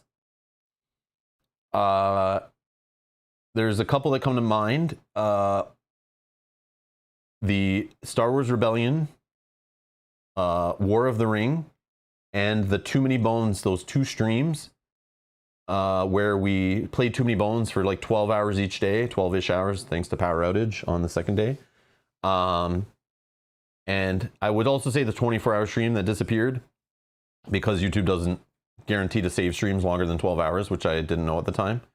Those 4 streams, there's probably other ones, but those 4 streams were like weeks of work, of coordination, of people, of rules, of FAQs, of messaging publishers, reading replies from designers. I would even say the first Tainted Grail, that was a big one. Because these ones, it was like, they were like tons of work of like, just like understanding rules, figuring out the game, getting into it, practice games, like tons of practice games, not of Tainted Grail, but of yeah, this one I was like, you need to be in here too. Oh, sorry. So Frederick was asking, is there any stream you made that is special to you or stands out from you? And the ones that came to mind were Star Wars Rebellion, War of the Ring, Tainted Grail, and the 24-hour streams and the 12 hours of Too Many Bones streams. Yeah. Just because there was like so much prep. Like the amount of prep of just reading the War of the Ring horrible rule book, and then reading other people's interpretations of the rule book, and then learning all the FAQ stuff and all the things over the years people have come up with, and then playing the game multiple times to understand it. Like, yeah, over multiple days too. Yeah, because we couldn't play that, like, so we'd play a game in one evening, half a game, and then we'd like look up rules and things, and then we'd come back and play it. And there's other streams like that, but those are the ones that come to mind that a lot of people showed up for. They've had lots of views since, tons of comments. You know, they were just like, it felt like the work we put in and all the preparation, it was recognized and rewarded, and it was huge. And people still to this day ask us, when are you playing Rebellion again? Yeah. When are you playing War of the Ring again? I see comments on that video all the time pop up. It's just like, I always get reminded and I always can remember all the effort, the work, the stress, everything of feeling like the intimidation. Because War of the Ring, Too Many Bones for sure, or no, sorry, War of the Ring and Star Wars Rebellion for sure had a big fan base around them already that's established. So when we go to play a game like that, it's a little daunting that we're coming into it after like late. We don't play it with anybody regularly. We're trying to figure this game out. They're 1v1 and they're huge rule sets, huge mechanics. Like they're just big, epic, amazing games. But to do a stream about that and to try to keep it like straight, it's just like, it's stressful. Yeah, definitely. But I see some mentioned. Some that were amazing during the stream that turned out to be more fun.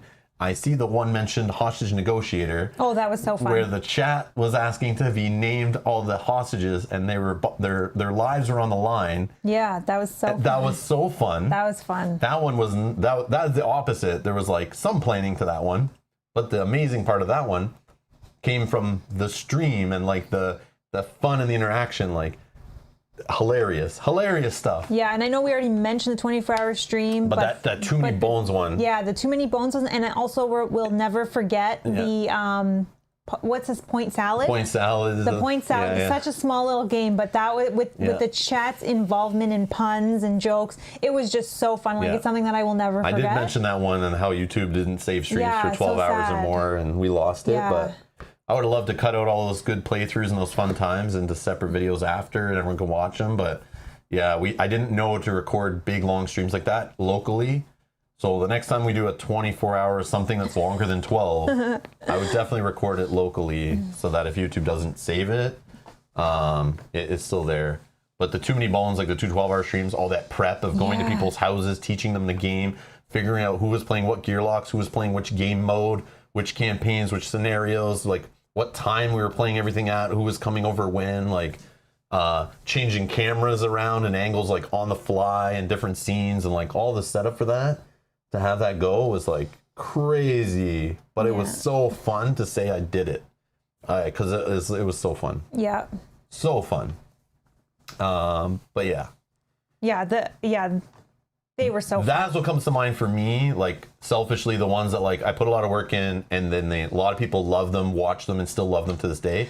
To me, those are ones that like, those are special, they stand out to me. But they are going to stand out for those reasons. I'm never, ever, ever going to forget playing for 24 hours straight. Never. And even the work that went in, that the prep, so there was the prep on the games and everything, but then there was the prep on like, we had to have food ready because we didn't want to take too long of breaks, right? So I had like meal prep. Yeah, we meal like prep. had planned that, okay, at like 5 a.m. our time after we've been playing for 18 hours, we're going to quickly have a shower and and just like, Yeah, that was so fun. Yeah, so there was a lot of behind the scenes prep of it too, So fun. Oh, man. So silly. I can't believe we did that. Yeah, 4 in the morning or whatever, having like a ice cold shower to like wake me up for the last like 3 hours of the stream. Yeah, and like planning like when are we going to stop drinking caffeine because we do need to be able to sleep in the morning when we were done. Oh, man. Yeah, so I'll never forget that. And then people are bringing up some specific moments within streams that I definitely will never forget for sure. Oh, man. I want to read some of these. I can see some of them going, but they're going by kind of quick.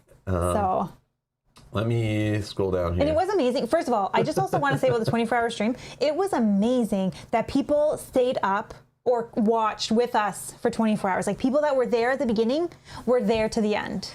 That's amazing. Yeah. That was amazing. Those are the things, man. Yeah, like I'll never ever forget that. Never. I don't know that I can do it again. I'm getting too old, but yeah. Oh, here's a question. James asking, do you guys plan on doing a playthrough of Medara 2? And question. We never went through Medara, finished Medara completely. We put it on hold. I think we finished up to chapter 2. Yeah, the end of chapter 2, I think we're around. Yeah. But I think he's talking about like the next Medara expansion. Yeah. And I think looking back at Tainted Grail, we played the first Tainted Grail and we knew there was more coming. But the amount of time it took for that next stuff to come out, I honestly lost interest at going and getting that stuff and playing it.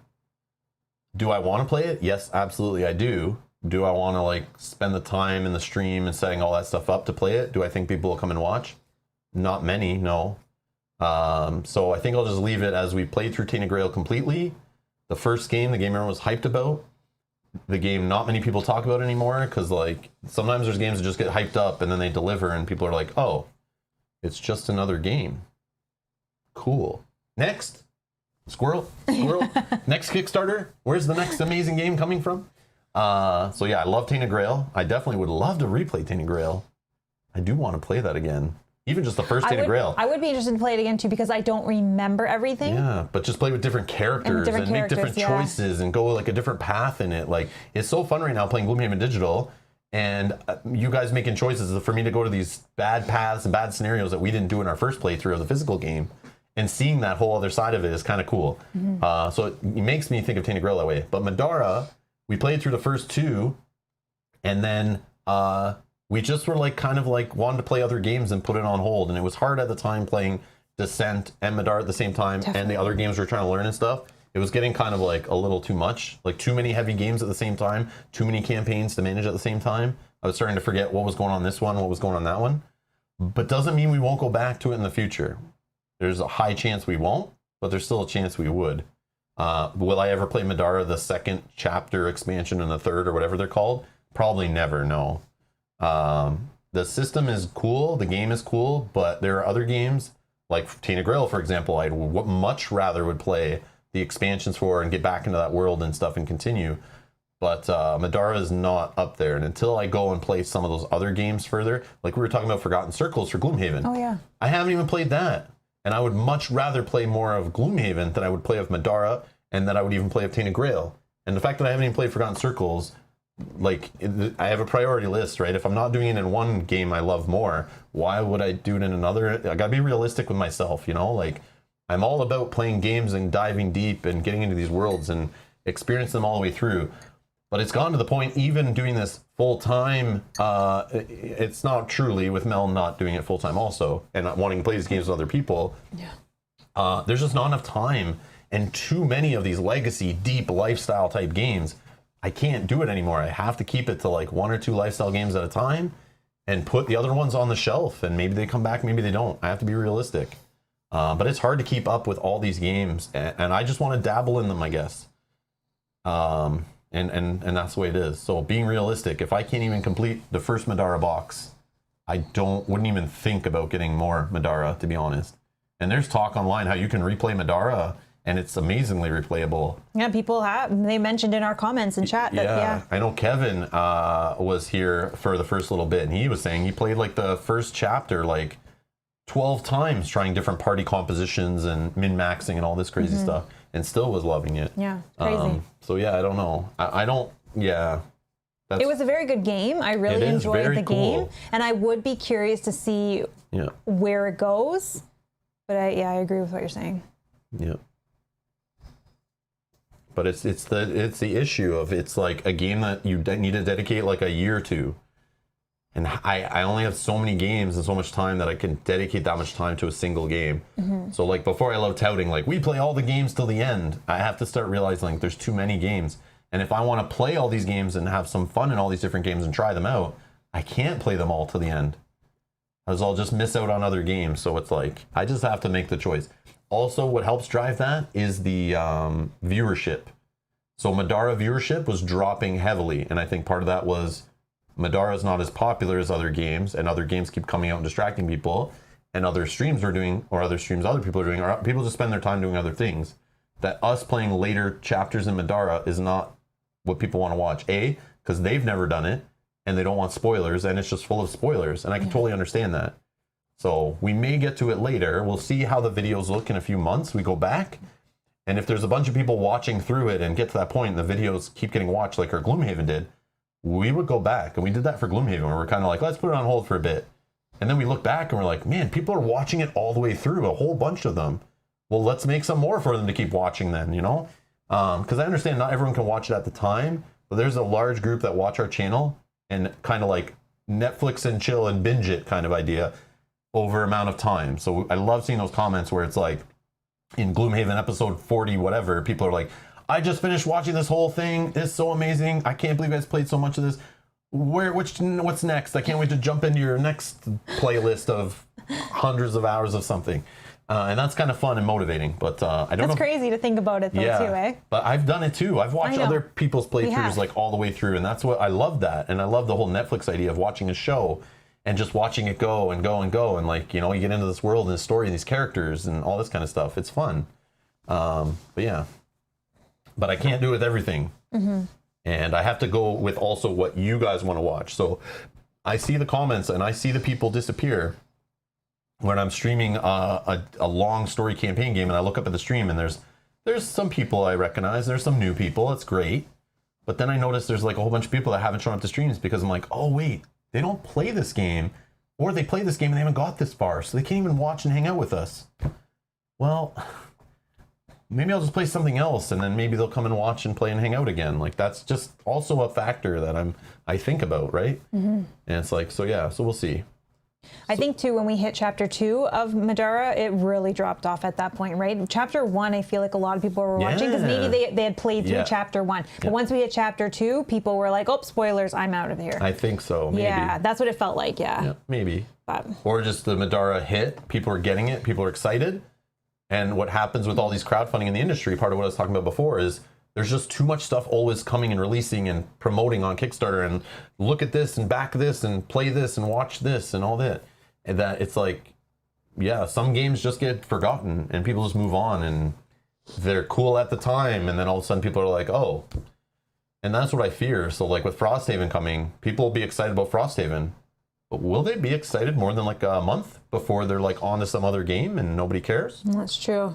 You never know. Or is Frosthaven the one that comes along and it's going to make everyone forget? Because I know in the video game industry, which I have been a fan of since I was like 5 years old, is there are companies that will literally delay games. And I know it has to happen in wargaming. If Activision announces, let's say Call of Duty is coming out on October such and such, EA will delay Battlefield to make it not release around the same time. Just because they're afraid of their sales getting hurt. The biggest one that does it is the Grand Theft Auto or something from Rockstar Games. If they release a new open world game, everyone shifts their release schedule around and delays their games and changes which week they come out in because they're scared of sales being hurt. So, for example, I was talking about this back when Frosthaven hit Kickstarter. People were messaging me about their projects on Kickstarter saying, hey, Rob, do you want to help us promote our Kickstarter? And I went, your Kickstarter is too similar to the same fan base that are going to want Frosthaven. And now that they've announced when their Kickstarter is coming, you might want to delay yours because people are about to spend hundreds of dollars on Frosthaven. They're not going to spend hundreds of dollars on your project. You're going to lose out on a lot of money. So no offense, but there's some big boys in the industry you need to stay far away from. And it happens, it's true. And I show off projects and talk about projects of Kickstarters. And people are like, I'm broke. I have no money left. I just backed this one, Rob. I just backed that one. It's like, I understand. It's like, I wish this company didn't do this right now. They should do this when it's more of a slow time. Or the big boys aren't making Kickstarters. But you can't always be that way. It's just, I mean, the ones that are doing similar games. But yeah, I don't know where I was going with that. But so yeah, so I don't know if Frosthaven's going to release. And everyone's going to get a hold of it. And then literally no one cares. At least our audience, the majority, will not care about whatever campaign we're playing at the time. So in my mind, I'm thinking when Frosthaven drops, like if we get Oathsworn before that, we could be playing Oathsworn. People are watching along and having fun and we're having a good time. And all of a sudden, people start getting notifications that Frosthaven has arrived. All of a sudden, our next Oathsworn stream, we haven't still got it. We look and we're like, wait, half the people are missing. Mm-hmm. No one's watching. I don't know if that'll happen, but these are the kind of things that I'm fearing that might happen. So we'll see. But yeah, I definitely understand the whole idea of people's focus switching between interests and games and stuff. Yeah, definitely. And I'm not about chasing that all the time. I'm not about trying to be the new hotness of everything. I'm not chasing that carrot, but some of them we are so excited for, we just want to play right away. So don't get me wrong. Like, I want to play Frosthaven. I want to see what they've improved in that system. Yeah. I haven't been watching all the updates. I don't want to be spoiled really. I just want to get it and discover it again and see what's new. Just like Sword and Sorcery, same idea. I know they've added new stuff. I want to see what it is myself, and hopefully it lives up to my hype I built in my head. But yeah, it's not about being first. Like, oh man, I gotta get Frosthaven. I gotta make the first videos of Frosthaven. Oh my god, like, don't care. But I do want to play it. Yeah, and that's similar how we were with Descent, right? We were so excited to play it. We just could not wait. Yeah. Yeah. So we'll see. Yeah, Descent, I was waiting for that one forever. Yeah, we were so excited for that game. Yeah, could not wait. That was forever. Like, I literally, while Rob was unboxing it, I was already I remember that. It like came and like, I'm going to do this unboxing just so you can start painting so we can play this thing faster. Because like, I want to play it right now and I want to play it with painted minis. We even discussed, should we paint the minis or not? But then, we did obviously. Yeah, it was fun. It was fun. Yeah. And Velco's saying, Descent was a big hit of focus switching. Yeah. Okay, let's get some more questions. I didn't skip some. I'll go back up here. I'm just going to find some. That's okay. I was going to see comments and I saw there was more questions. Yeah. Sebastian's asking, hey, when is the solo Euthia gameplay coming? We talked about it already. Hopefully soon. I'm waiting on Dia Games to let me know when I can start streaming the game because they want to have it timed with like some promotion about some other Euthia stuff. So, which I'm totally okay with. Like, I still want to play it. It sucks waiting. Like, I am itching to play it. But I have, like, not to be rude, but I have played a bunch of it before. So it's like, not like I've never played it. Mm-hmm. And I know if you've backed it and you got it, you're excited, you want to play it. But we do have that behind us where we have played it. Yeah, we have played it, so it's like, it's just us. Do we want to play more of it? So it's like, yeah. The answer is yes to that. Yeah, absolutely. Yeah, absolutely. Coming soon. Yeah. I've just emailing them last week, actually, and we've been talking about it, so we'll see. Yep. But Mel is going to be painting it soon. We'll do a live stream where she'll just be painting the minis while we wait. So, but solo will be when they let me know. So you can go harass Dia Games. All of a sudden they get a flood of emails like, when can Rob play this? Hashtag free Rob's gaming table. Free the playthroughs. I'm just joking. No. It's all good. It's my choice. It's my choice. They left it up to me. So yeah, and we'll respect them. Yeah, I understand. I would do the same thing. It's all good. Sebastian also asked, will you cover the new Myth of Dawn Heroes when it hits Kickstarter? I don't know what that is. Myth Dawn of Heroes. I don't know what that is, but here's what I'm going to say to that. So something I didn't announce at the beginning, which I was going to. I wish I could have had it scheduled already, but I'm trying to figure out a name for it. But there are these streams I used to do. Okay, get ready for this one. I talked about this before. There's these streams I used to do back before they became a thing. Was when a Kickstarter would come up, I would just do a live stream where I brought the Kickstarter page up. We'd go through the Kickstarter, we'd discuss it, whether I thought it was worth it to me, whether I was going to back it, yada yada. There's a bunch I did that aren't even up anymore. I deleted them too, that I didn't think they need to be up anymore because, like, who's caring about a Kickstarter? That's old and no one's Kickstarting anymore. I left the last few up for sure, but I used to do these years and years ago. Then Kickstarter caught on and people are going crazy, and there's whole channels dedicated to this, and you guys know these channels. They literally have become successful off just opening up their web browser and scrolling Kickstarter pages. Okay, and I was like, those streams to me felt like they weren't interesting, like they weren't exciting to me, but people were asking for them. So I've never felt like excited to really do them. That's why I only do them so often, so then they become exciting to me. And on games you're excited about. And on games I'm excited about. I don't want to be to the point where I'm promoting this project. I'm just doing this to promote projects. I don't want to be like that. But thank you again for the support to allow me not to have to do that. But I get asked enough in Q&As. I get asked enough every damn stream. I get asked enough on messages, emails, and direct messages and in the Discord, all this stuff about Kickstarter projects. I need to solve this problem. It's a good problem to have. Yeah. I need to solve it. So what I'm going to do is I don't know if it's weekly or bi-weekly, but in the mornings when I'm kind of prepping for a stream, on a day I'm not streaming, I will, or maybe it's when I am streaming in the evening, and I still leave myself time to prep for the stream in the evening.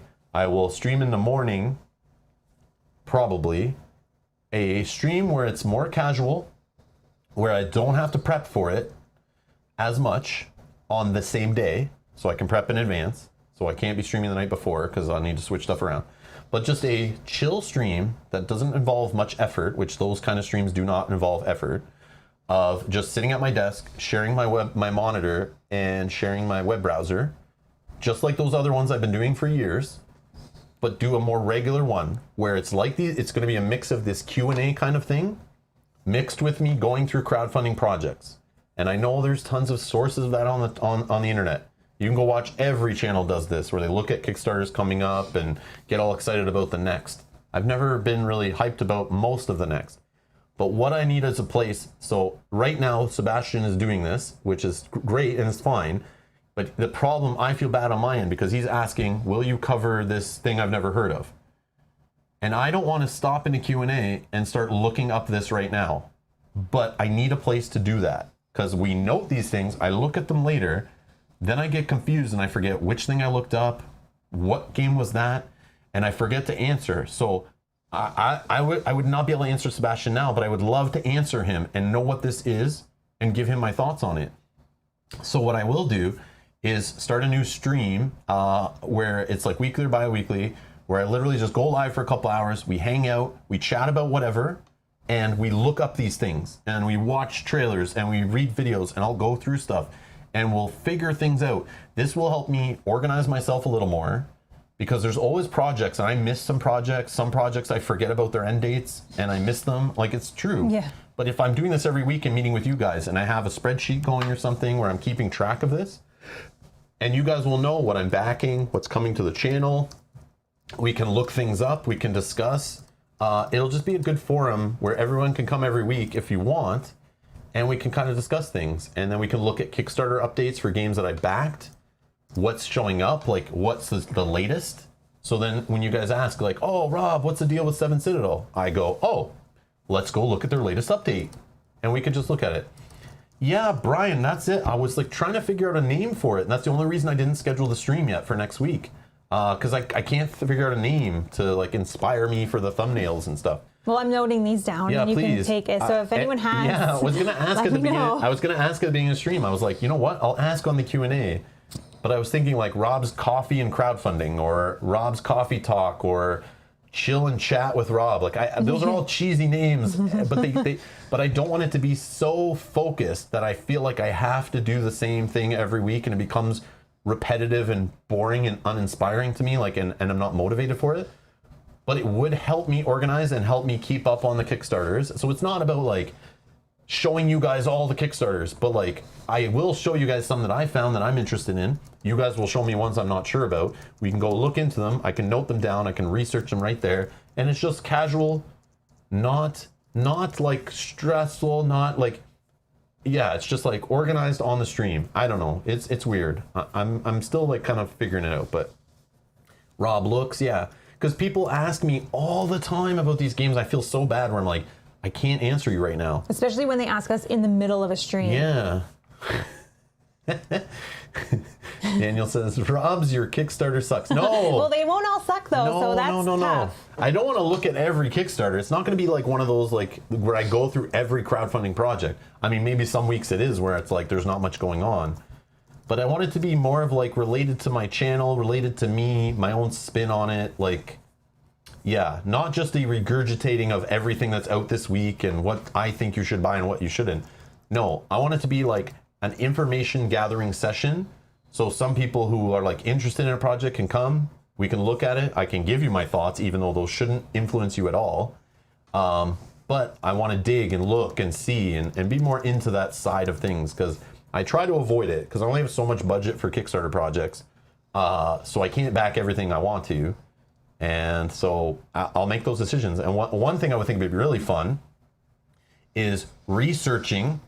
Let's say I'm doing it every week, for example, is researching every week. We meet and people come and join. And even in the comments later, if you can't watch it.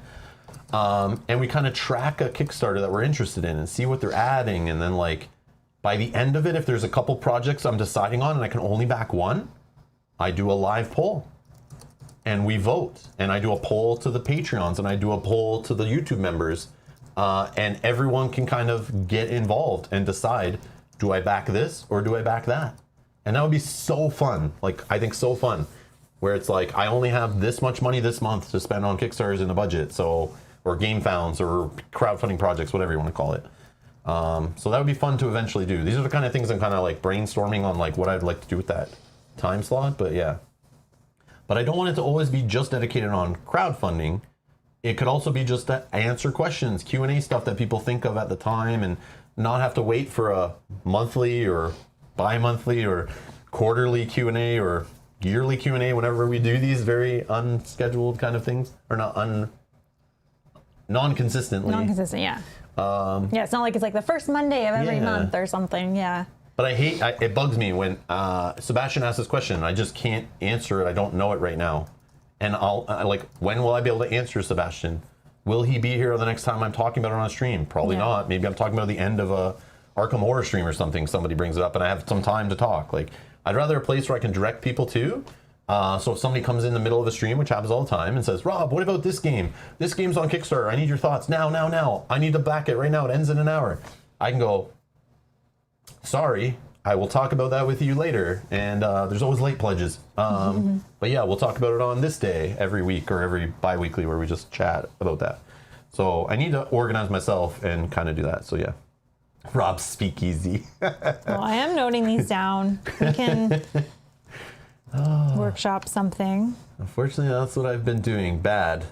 BAD, board game acquisition disorder. Oh, because there's nice one, BitCham. Yeah. There was another question that's all relating to. Rob starter. No. I noted it all down. You can glance at it after. Roast and rage with Rob. No, Sakabra, that's a whole different stream. No, it's not about shitting on Kickstarter projects. That's not what it's going to be about. Yes, No. that may happen during it when somebody tells me about a game and I go to it and I'm like, what's this shady thing? Let's go look up their past projects. Oh, they ripped off a whole bunch of people? Let's get them, boys. Let's get them. Yeah, like someone suggested chat and chill. Like that's more of the name you're looking for than the roasting. Or that is my mentality. It's a hangout, like kind of chat about off-topic stuff, so it keeps that stuff out of streams, and where people can find it, So like for example, the end of that Gloomy Haven Digital stream, we were talking about that Crimson Scales or whatever. But I didn't make a video dedicated to it, which maybe I would have if I learned about it more than the last day of the campaign or whatever. Yeah, there's only a few hours left. Yeah. But this sitting in the end of a stream, which not many people will get to that point. People will drop out of that stream before we even get there. So it sucks that it's kind of like jammed in there. But I would like a place where it's just this like 2-hour little slot or whatever, where people can just watch that and it's like digestible and, it's like not bad, and I can direct people to there. I don't know. It's just a thought. I want to do it. We'll try it. We'll try it out and see how it works. But Yogi's also saying the roasting is more about roasting coffee beans than roasting, but it can be kind of both ways. Play on the words. Yeah. I get it. Roast and I get it. I get it. Yeah. Oh, that's so cool. That's clever. I like that one. Sakabra, that's clever. Rob roast. I've got them all noted. You can then mash them. All right. I won't remember. I didn't write down who said what, so we won't be able to give credit to the specific person if we pick one of yours. But we can come back to the stream and scroll through. Yeah. Yeah, because that was my bad. Sebastian saying planning on playing Kingdom of Death is a common question. No, I'm not planning on playing it. Will I ever play it? Probably. I can only avoid it for so long. But probably. But at this point, no. But we'll see.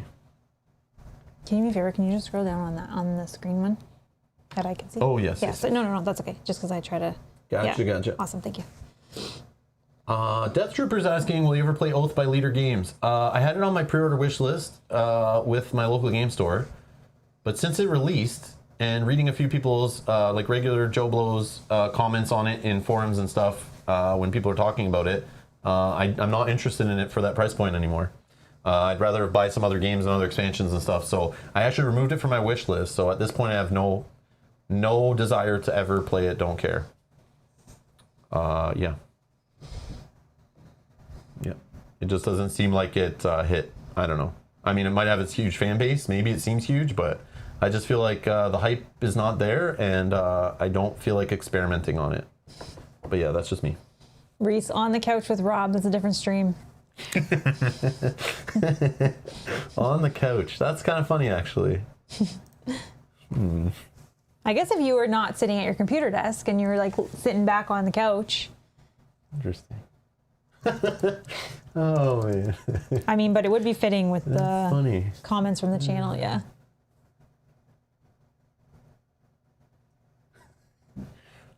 Brian Walbridge asks, if you had to choose, would you quit gaming or pineapple on pizza? Pineapple on pizza. Pineapple on pizza. I would quit, for sure. Yeah, that's easier to quit. Yeah. See, pineapple on pizza is only every now and then when we have pizza. And not even every time. I don't even put pineapple on every time, but it's my favorite topping on pizza. I love the sweet and savory kind of mix of it, of course. But yeah, gaming is such a big part of my life that if I removed it, it would be the same as like somebody like getting fired from a job or losing a loved one. For real, like where you just have all of a sudden that void in your life, something you spend your time doing, and now you can't do it anymore. And now you're like, what do I do with myself? Yeah. Like that's how I would feel. It'd be weird. Yeah. So that's an easy one. Yeah, that's an easy question. I'm sure you'll have a better one following that up, I'm sure. Related to Rob being on the couch. All right, let's see. Reese, come on, man. Look at another question about when the hell is the Uthia gameplay. But that was because Reese wasn't here. Reese obviously just showed up to the stream. No, I'm just joking. Again, soon, we're waiting on Dia Games to let us know when a good time is to play it, to line up with some of their other marketing stuff they're trying to do. So we're just holding off. But Mel's going to do a painting stream of the mini soon. I already unboxed it, but yeah, hopefully soon. The date keeps kind of getting pushed back, so we'll see. But hopefully soon. But once they said it's okay, we're gonna stream it a bunch of times. So some solo, multiplayer, different scenarios we've never streamed before, all that stuff. So we're gonna have some fun with it. I know these questions are from a while ago, but no, that's okay. I'm gonna skip down and try to find some.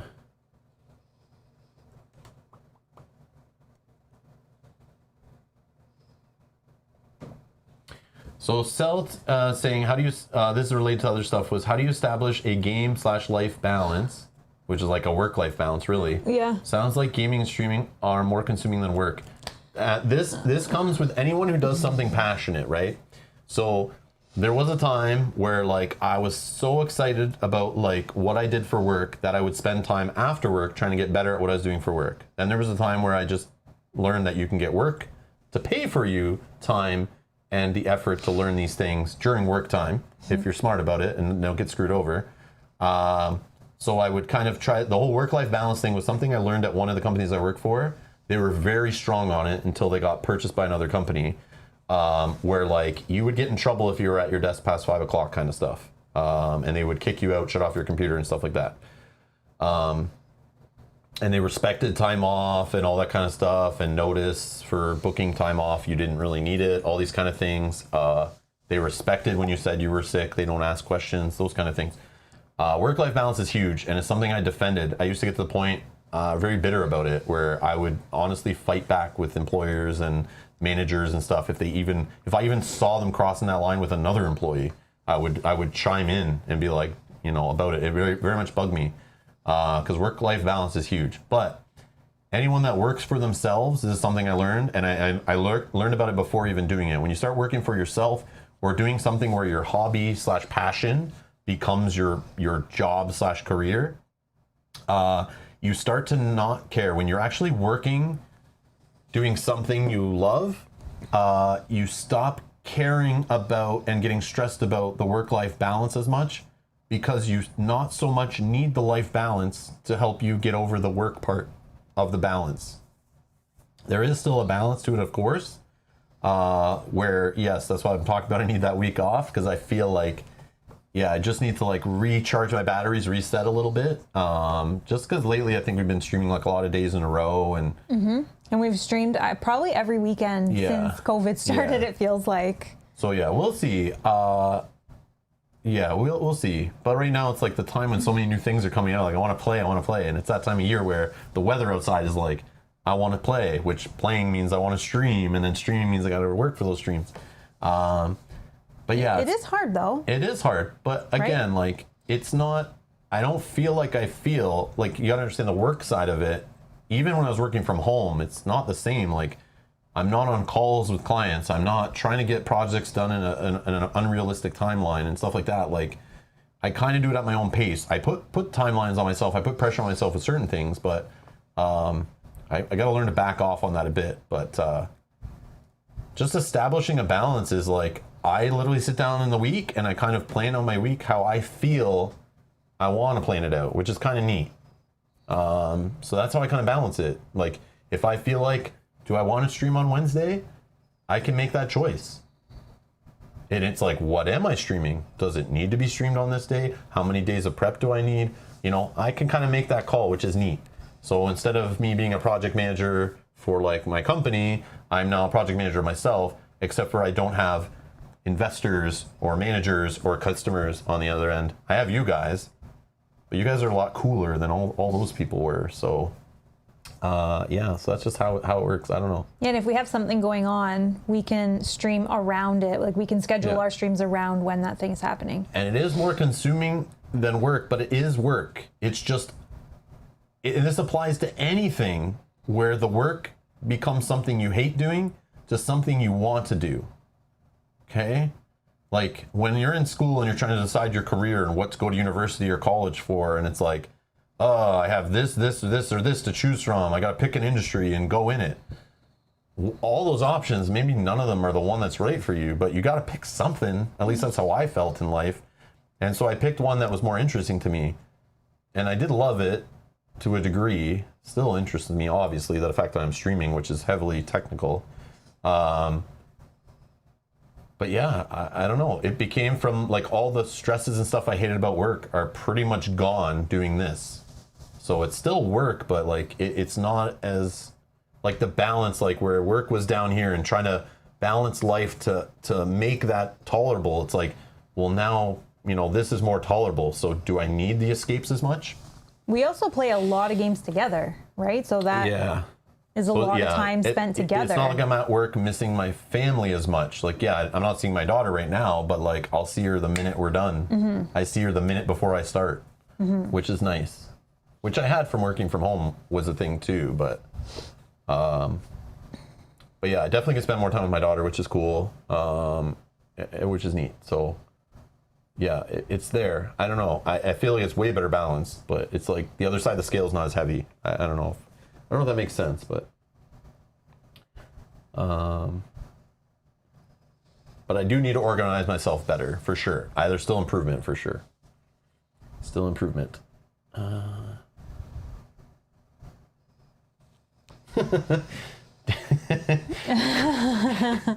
No comments.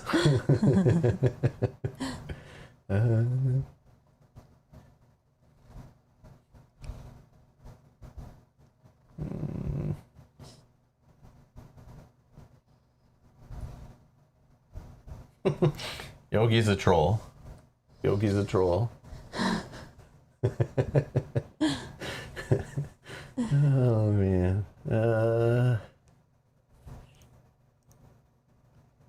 Yeah, I'm just looking for any other questions. We probably have about another like 15 minutes or less. We're going to check out some, we're going to drive somewhere and kind of check out some Christmas lights, displays, crafts, vendors and stuff, kind of getting in the Christmas spirit, kicking it off. Which is something I didn't get to do last year at all. So I'm like missing out on board game conventions. I'm missing out on like the holiday time feeling, which felt like we didn't have it last year as much. Yeah, because we couldn't really do anything last year. So I want to go get some hot cocoa and enjoy some Christmas lights and listen to some Christmas music and look at some ugly Christmas sweaters on people and maybe do some ice skating. We'll see. But so that's what we're doing after this. We're going to get some food and go do that. So that's looking forward to that, to be honest. Part of that work-life balance. Exactly. But that's part of it, right? That we can pick when we stream today to still be able to do that. Yeah. Oh, Brian, I can answer your question really easily while Rob's looking for another one. It is question, fake or real tree? Fake. We have a fake tree. I would love to have a real tree, but we do have a fake tree. I don't think we personally have ever done the real tree, but I grew up with a fake tree in the main floor in the front window. And in the basement, where all the kids are running around in our family of 6 children, in our basement, we would have a real tree. And that would be decorated with all the kids' decorations all the stuff we made at school and just colors. It looked like a mess, but it was so beautiful. Way better than that like upstairs Christmas tree in the front window, which was covered in like perfectly colorized, like coordinated, front department store looking Christmas tree.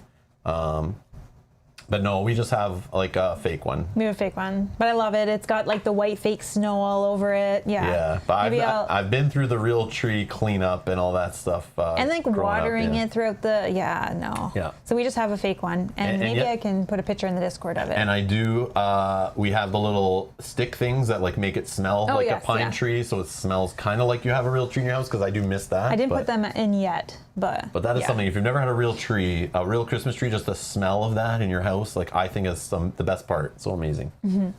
But it is a pain in the butt. Yeah. I love Christmas.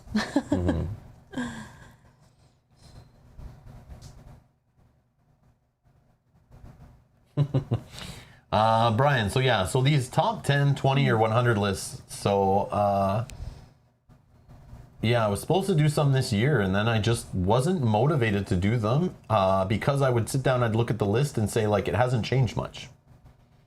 And do I want to just sit down and make a list that has, like, one game change? Because, yeah, I need to figure out, like, another list. Like, we're talking about a list we're doing that we said we would do before. We're still kind of doing as Mel and I's, like, 5 or whatever favorite games we love playing together.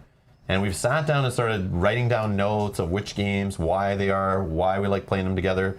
And then we just got busy playing other games, or life got in the way, or Mel got busy with work and stuff. And then we're like, we sat down to do it again, and we're like, wait, these games we haven't played in so long, actually these games are better. We like these ones better than this one. Mm-hmm. And then it's like we start doing that, and then we just don't sit down to film it and edit it and everything. So,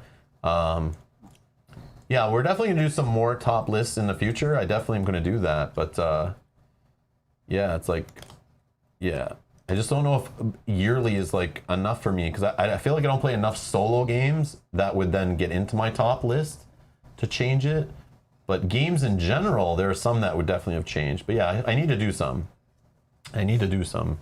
But, yeah, I just don't know when.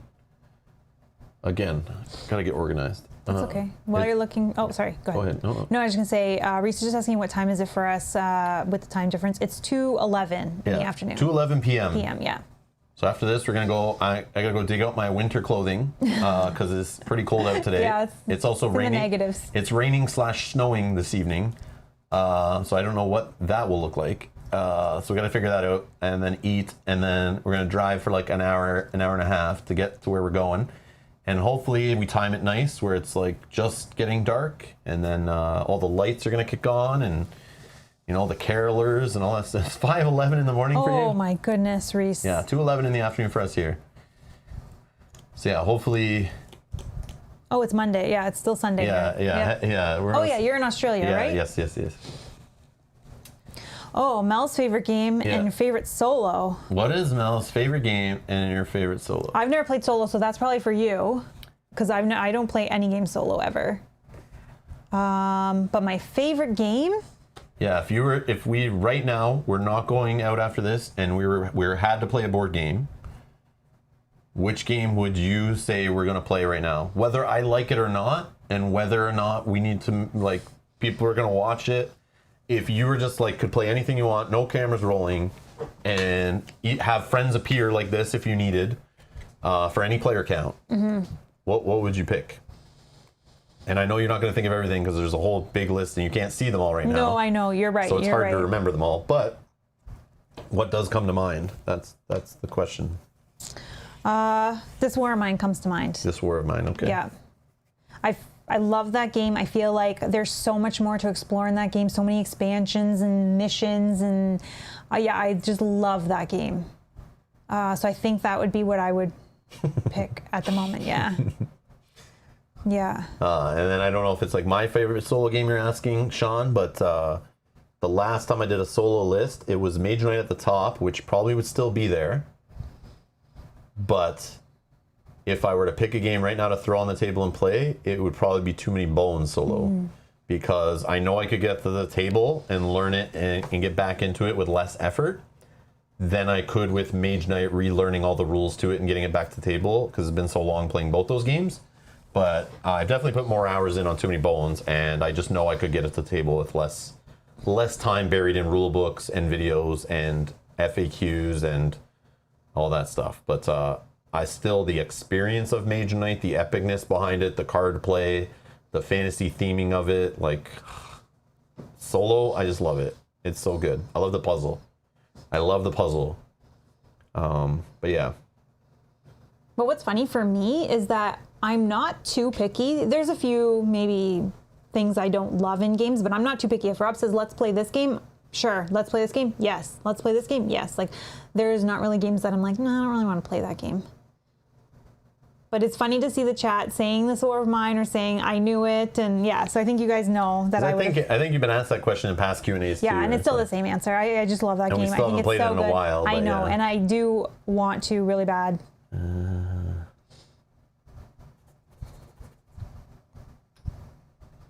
Scrolling through. No worries.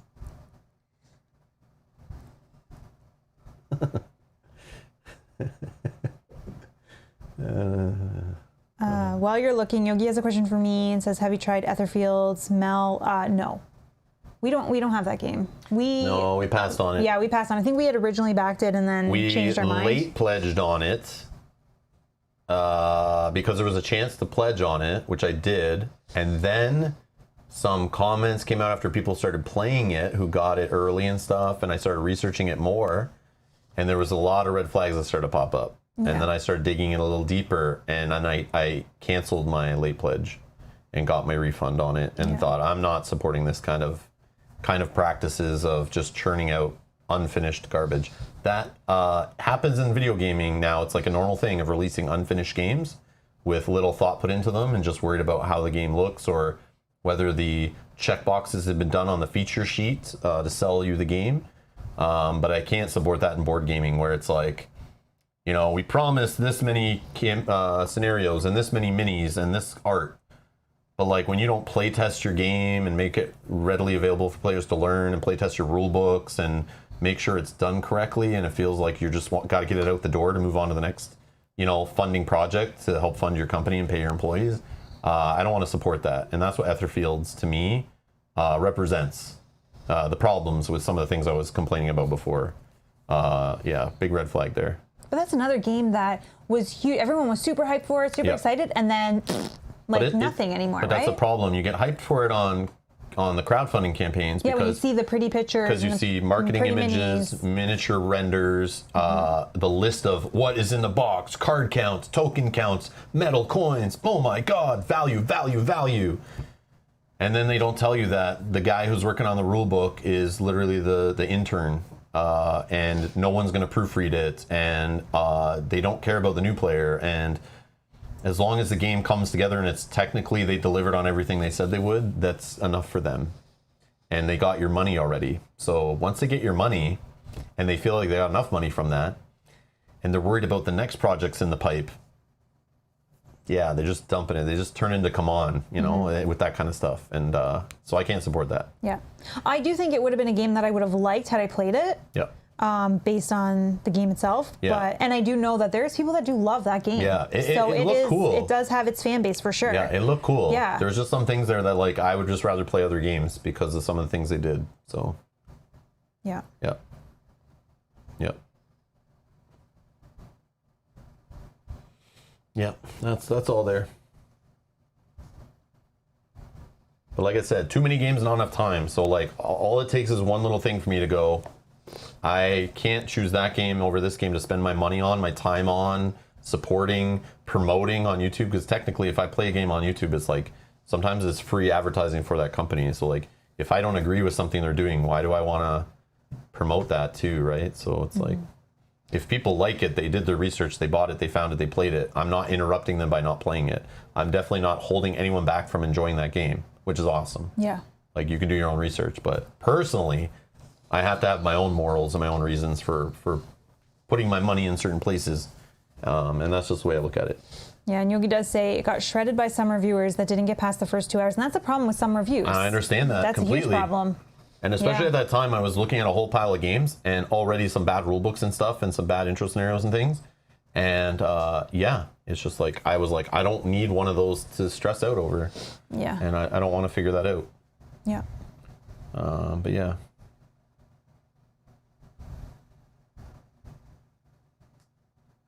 Yeah. Oh, Yogi says, I mentioned it more because it's the same designers as Warmind. Yes, and I think... Is it the same designer or like one of the designers worked on that game and also on the other one? Because like, I know it's the same publisher, but like, I noticed when like they publish it, maybe it is like the same design team. But I've noticed on some projects, they'll say like, oh, this was the designers behind such and such. And then I go look at that game and it's like, oh, only one of the designers actually worked on both games. So it's like, yeah, is it truly the same team behind it? Because like sometimes it's a collective effort in these kind of games. So just one designer working on the same project doesn't mean you're going to get the same quality coming out the other end. It comes a lot to the publisher behind it too, right? How much money did they put into the project? Who's the artist? Who's the graphic designers? You know, who's the play testers? Like what fan base is behind it and that kind of stuff. It's more than just the person who came up with the idea or help the game. It's actually the developers, not so much the designers, I find, that are like doing a lot to make games, bringing them to the finish line. So it's like it's quite the team effort, I feel. I'm not so swayed by when it's like, oh, the same designer worked on this game, and it's like, oh, why is this game bad and this game good? Oh, it's because 99% of the other people that worked on the game are completely different. So yeah. So it's one of the two, Yogi says, was. Oh, okay. Yeah. And again, Yogi, I probably would have loved it had I played it. Yeah. I mean, we could still play in the future. You never know. Maybe it did so well. There's gonna be like a second edition coming out on another Kickstarter with a campaign, and we just go grab the starter intro base set again. Yeah.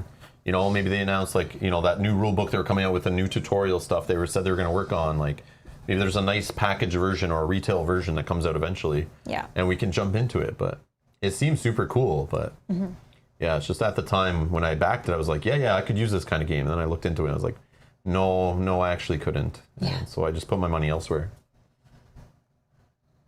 But yeah, hopefully they learn from that situation and it just makes their future projects at that company just better for it, which is great. You'll never get better unless you make mistakes, right? So I think that's great. Yogi thinks you would hate it and I would like it.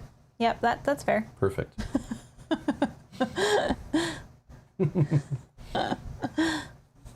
All right.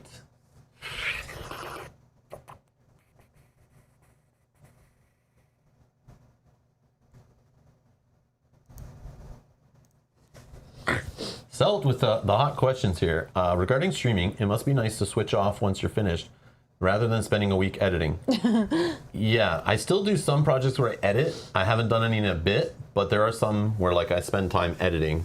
But it's not true. The problem is I could make it so I stream and I switch off. But the problem is I kind of customize each stream a little bit and spend time on each stream prepping it. So when I finish with a stream, sometimes I have a list of things I've thought of in my head with that stream that I'd rather do better. So I kind of start working on those after, but it is nice sometimes to switch off. I agree. But even when I film and then I edit, I sometimes film and then switch off and then edit later, like at another time. So with a clear head and then go editing. But yeah, I understand like if you were just at YouTube, when we used to do playthroughs, I remember we would play through and then we'd go upstairs, we'd eat dinner, and then we'd sit in the evening, Mel and I editing different playthrough videos and cutting out the downtime and adding intros and credits and all this kind of stuff. So yeah. Which was a lot of work, but... Yeah. But I still edit. I was just editing today, like editing transitions and stuff. So I'm in the video editor software all the time to edit little things that you see happening on the stream, trying to make different things and stuff, so... But probably one good thing, and maybe what you're talking about here, is that we don't have to play for 6 hours and then edit like that video itself. Yeah, like I'm not for streaming 6 this hours. and then downloading it and then editing it and reposting it. It's like YouTube just caches it. Anyone can watch it after. I love it. Yeah. I love so it. for that part, yes. Yeah. 100% is better.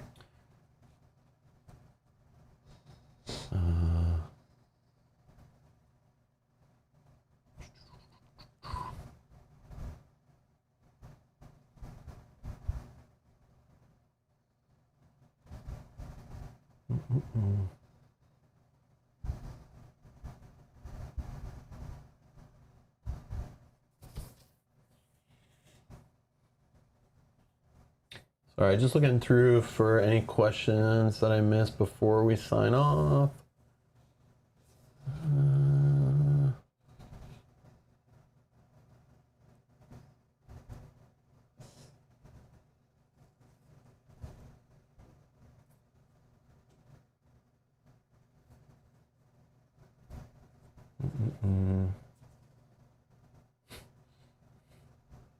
Just reading your guys' comments. I love it. Michael says, what's the background noise? Is there background noise? I hope not. Is there noise? I don't know. I don't know. Is there noise? It might be just like audio, like feedback, or not feedback, but like, you know, the usual audio, like hums and hiss while we go quiet, but hopefully it's nothing annoying or distracting. Michael asks, hey Rob, while chatting, can I order an iced fireside mocha? Listen, I don't work here. I don't work here. Velko says rain. Cynthia says sounds a bit like construction. It's just a minor mic feedback. Uh-oh. Oh. Just when we're quiet. Go quiet for a sec. Yeah, it's on your mic. There's like a bit of like... Hold on, let me mute you. Mm-hmm. Unplug and plug in, like make sure it's tight.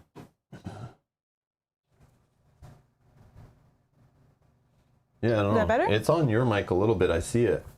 It's like my mic's pretty quiet, but yours is like bouncing. But okay, so you want me to just kind of keep talking and talking and like talking? a rattling AC fan. I don't know. Okay. Sorry about that.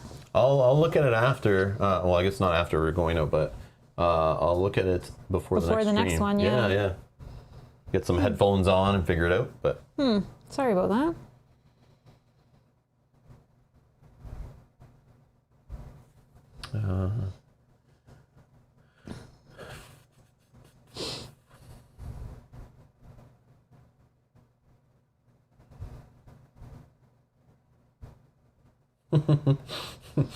Janet's asking, is your cabin ready for the holidays? Yes, I will be doing a Q&A. Yeah, like I'll do December's Q&A. We'll definitely do it from our cabin. We'll definitely travel up to the cabin, especially when it gets colder. I already was thinking about that. I saw that when I was setting up for this one. Yeah. Well, yes. Janet says she forgot her name. I know. I forgot her name we too. also did as well. Wasn't she like half Yeti or something like that? And see. I forget her name too. I mean, not that I don't disrespect our help and think I'm better than them or anything and forget their name. That they're just throwaway people. But yeah.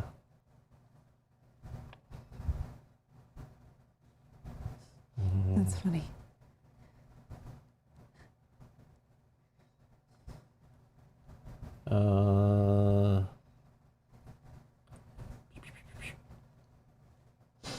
There.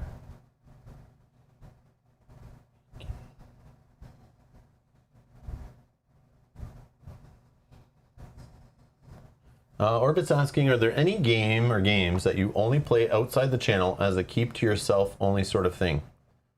Like stuff that we don't stream?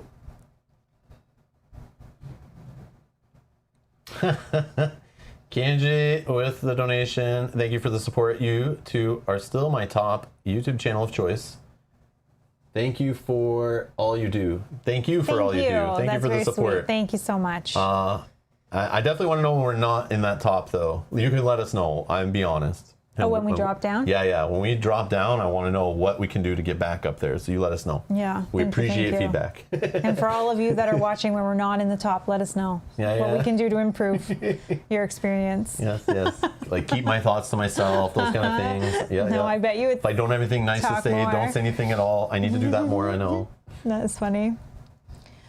I don't know. Is there anything that we... I'm thinking of games we play at like family members' houses and stuff, but like playing myself... yeah.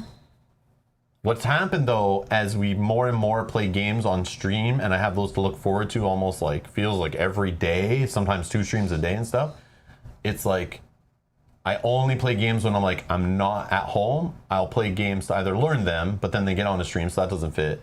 Or we'll play them with other people.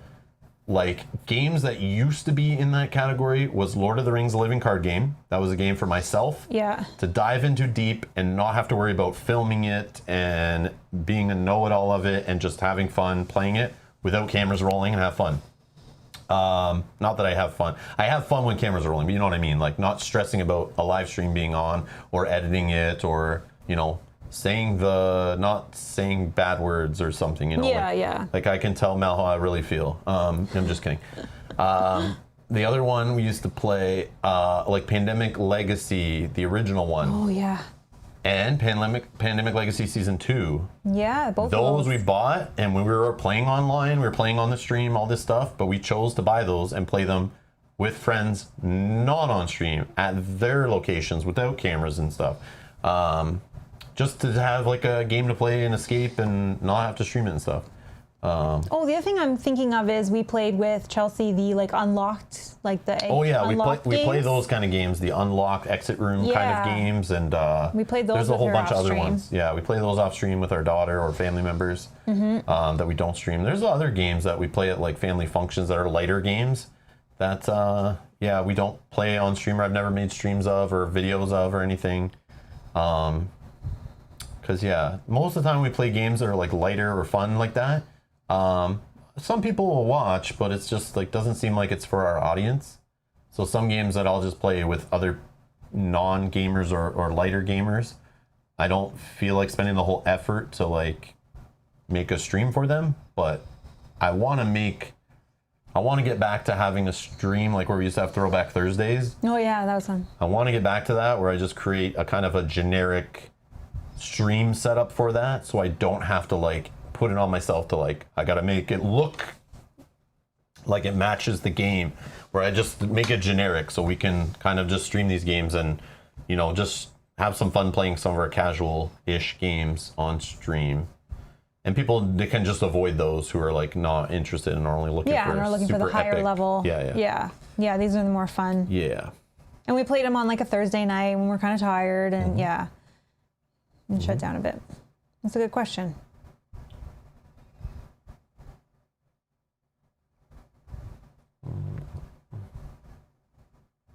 Oh man, keeps doing that. All right. Yeah, we played Pandemic Legacy Season 0 on stream. That one we did. Yep.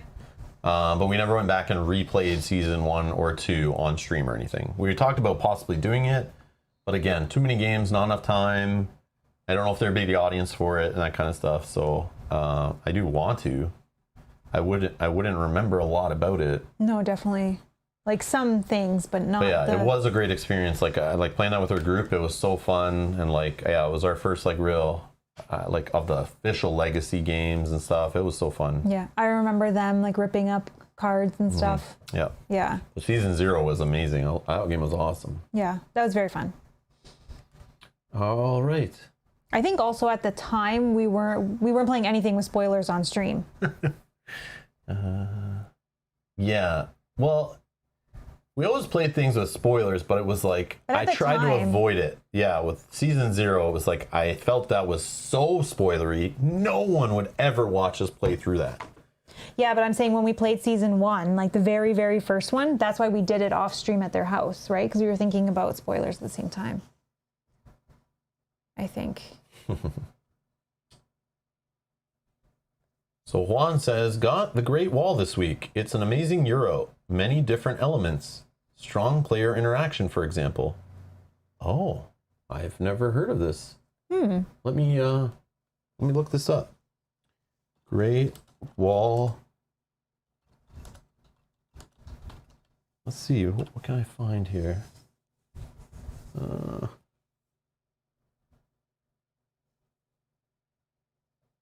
Go on YouTube.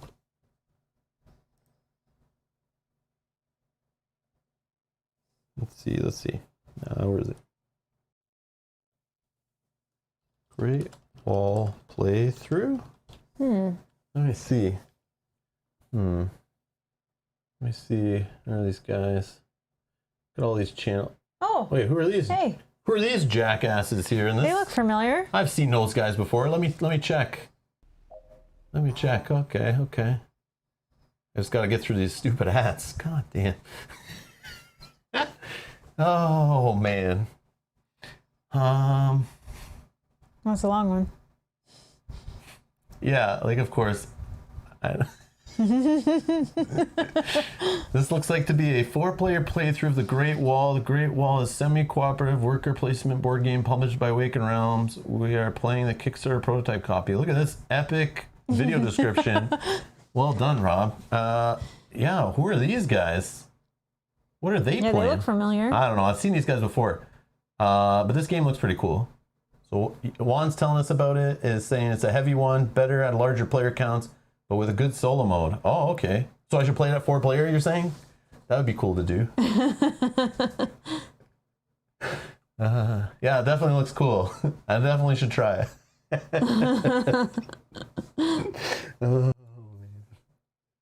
Local says pay the premium, Rob.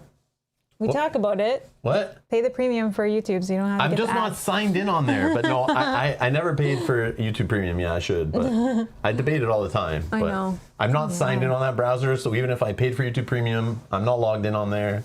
So yeah, so I wouldn't even get the benefit of it anyway. I just don't have like, stuff on to block it. But Oh, one is saying new. You're new, so another one that you missed. No problem. You got lots to go back to then if you want. no, don't go watch that. It's the prototype No, that's and prototype. stuff. Yeah, but yeah, for sure. But yeah, Awakened Realms reached out to us because we actually were one of the channels that actually played with like more than just solo at the time. So they reached out to us specifically saying we're looking for board game channels that can actually play with 4 players on the stream or video or whatever. Because at the time the game was only balanced and the rules were only worked for 4 player for the prototype. So they were like, we literally can only get playthroughs done of 4 player. So they were like really asking, like, we need that. So so we looked into it, and what they showed us looked really cool, and they showed us like the prototype they'd be sending us, and I was like, all right, this is gonna look pretty on the channel, like, so I said, all right, I'll try your game. And that was definitely a cool game. It was definitely fun. Yeah, I never backed it, or I don't think I have a copy coming or anything of the final game, but it was fun and cool. I might get a hold of it later maybe, but just again, too many games, not enough time. But yeah, it definitely is a Euro-y game, but it's like a tower defense-y kind of Euro. It's cool mix up of game types. It's really neat. I liked it a lot of what I played, for sure. But yeah, let's see. Just bugging you, Juan. We're just messing with you. And when are we going to see Nemesis? I don't know. We were talking with Kyle about it when he started joining up with us again, playing after the COVID lockdowns released, and I want to mix it in there. So we'll see around the holidays too if we can get other people to join us. But I do want to play that at a higher player count. So. Well, anybody that's watched this stream alone will know that there's a lot of games that we are putting pressure on Kyle to play with us. Yeah, and Kyle only comes and plays once a week. So it's going to take a while and we like to leave it up to Kyle too to choose the games. I don't want to scare him away of making him play games he doesn't want to play. So far, I've been pretty good at curating that list, so he keeps coming back and wanting to play more games. Yeah. So yeah, I gotta be careful. Yeah. But it's going to take a while to get through all these games for Yeah. sure, as you can see, if we're only playing once a week with him. yeah. Poor Kyle. I don't think he's upset by it. We could offload it on to Justin, but again, Justin is he's our other hardcore gaming buddy, but he just has stuff going on right now. Hopefully, we'll see him again soon. Yeah, hopefully in the new year. And he can tell you all about it. Hopefully. All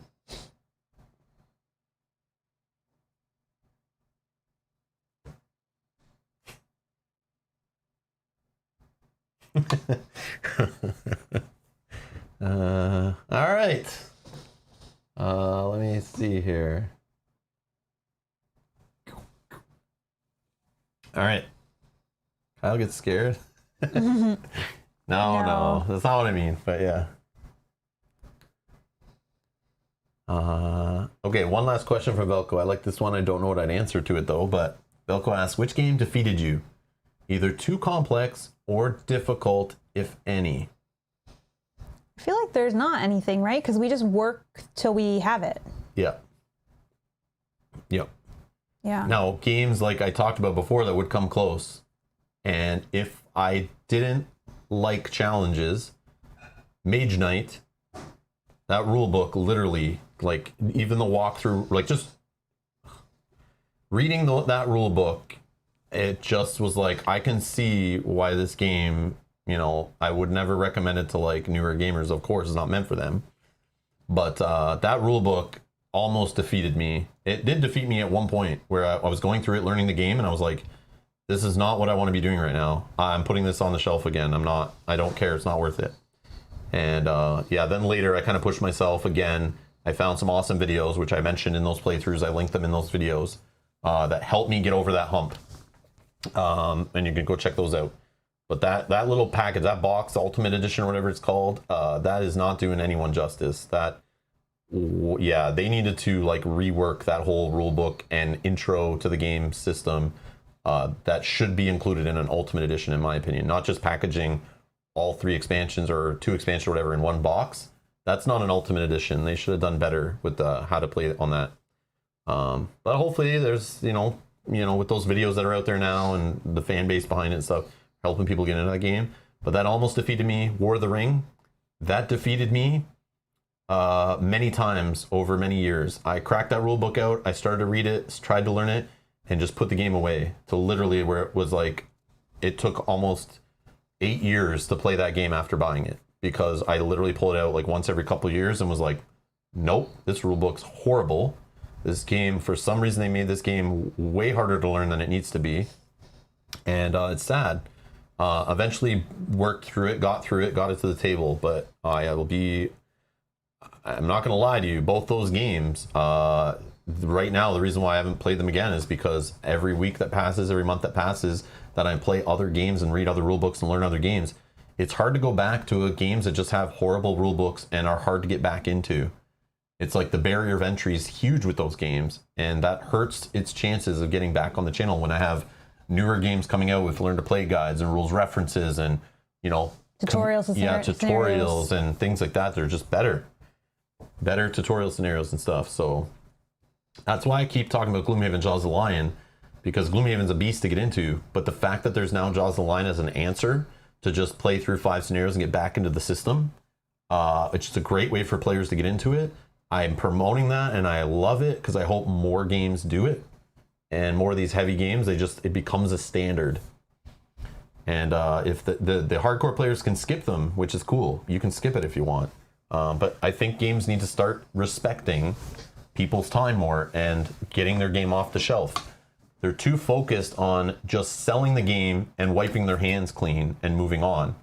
I would love it if they started brainstorming ways of getting people to play their game more by putting in better rule books, better tutorials, just like video games do in most cases, where you start the game and it's telling you, press this button to jump.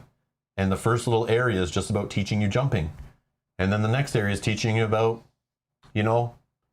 swinging a sword. And the next 20 minutes of the game is teaching you how to get items. And the next hour is teaching about crafting, and like eventually you're like slowly getting introduced into the mechanics of a game.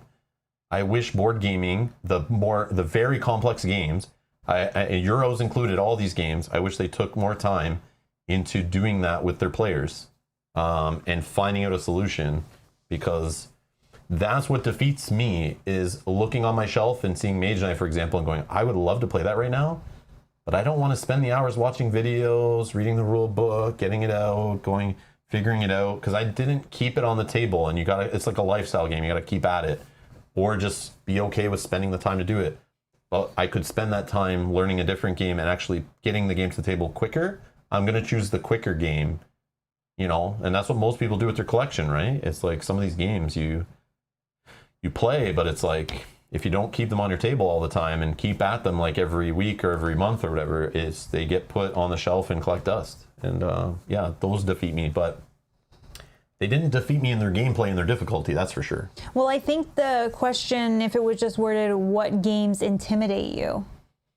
Like, to bring them back to the channel would be more so than defeat you, because they didn't defeat you. You got through them, you learned them, you played them. But I also haven't tried any of these, who is it? The Vital Lacerda or whatever, however you say that guy. All his games are just like taking every mechanic that exists and trying to fit them all into a game, and just because you can. Supposedly some of those games are so awesome, but the price and the complexity just kind of keeps me away from them for now. But I know eventually I'll dive into some of those games and think they're cool. It's just trying to teach other players that I play with. I don't think those games are going to be hits with our player group. So I stay away from them. So those have kind of defeated me. But yeah.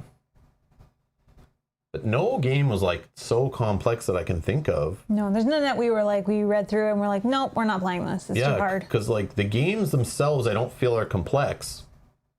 The complexity and the richness is what makes them so deep and rewarding and replayable. It's the entry, the gateway into it which is horribly done, that makes them more complex than they need to be, and the barrier of entry is so high.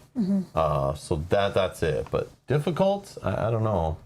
I don't crank up the difficulties anymore on games because I don't play a game enough to feel like I want to crank up the difficulty.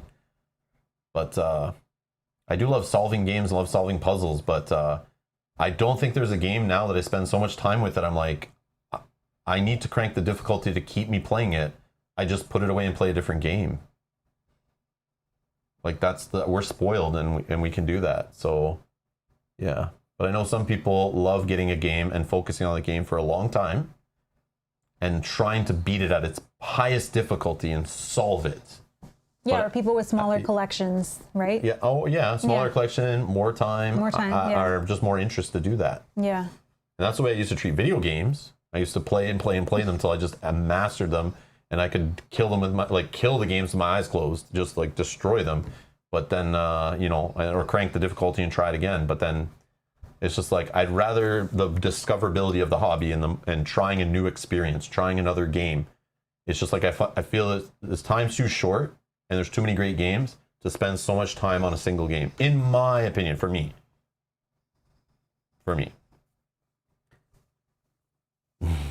Oh, are you talking video games, Velko? Mm-hmm. Like Dark Souls, that's kind of like what most board games that are complex is following, the Dark Souls thing of the not hand-holding. And just kicking your butt right off the start.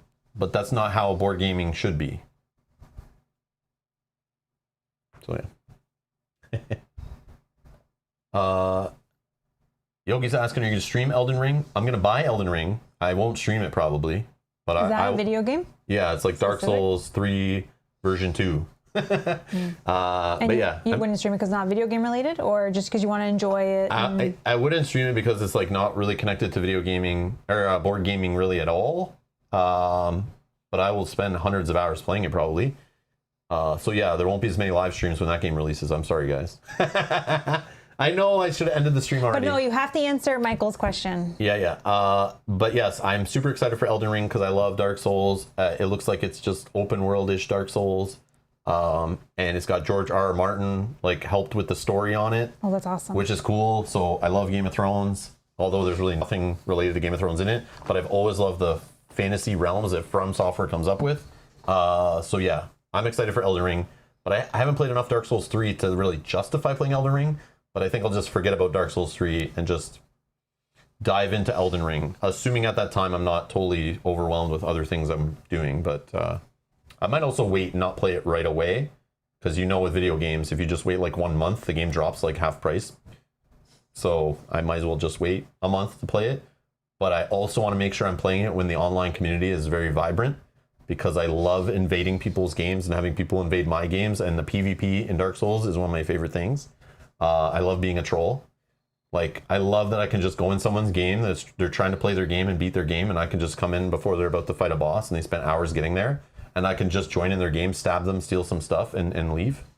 I feel that's so awesome. I'm evil, but I love it. I love it. You can do it. Okay, you have to answer Michael's question, which is right underneath Yogi's that you have there. It says it's off topic, but all questions are off topic. Off topic question: how many shades of blue shirts do you own? 7 shades, but multiples of each shade. I thought that was hilarious. That is not off topic. No, that's not related off topic. To the stream. Well, this whole stream is just questions. There's no topic. Yeah, I'm watching the clock, and then good questions come up, and I want to answer them, but because I feel like it's I'll never get a chance, but we'll do this again, and you can come and ask them when I do my coffee and chill or whatever we call these streams, which I'll schedule one later this week, is the plan. And then we can just see how it goes and kind of evolve those so that I don't need to do these so often or stress about answering questions then, because I can answer them there. 50 Shades of Blue. No, GRRM, George R. R. Martin, didn't make the game. They had the game supposedly being worked on, and they approached him about helping them with the lore and writing story for it.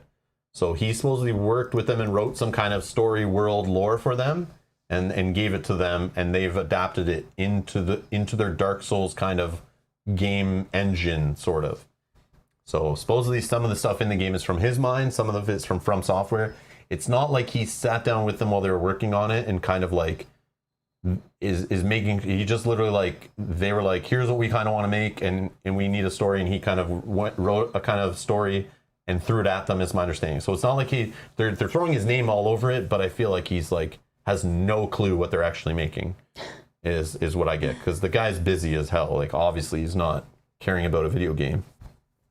Yes, Kanjay, instead of working on Winds of Winter, but here's the thing, you can be bitter because he's not working on a book, but the fact he's working in one of my favorite game systems of all time, and even spent any time writing a story for it, like I'm all in. Like I'd rather him be working on that than the book. But yeah, I understand the frustration though. I do want to read that book. Yeah, Gigi does say, I would love to watch you stream Elden Ring, even as an offhand casual thing.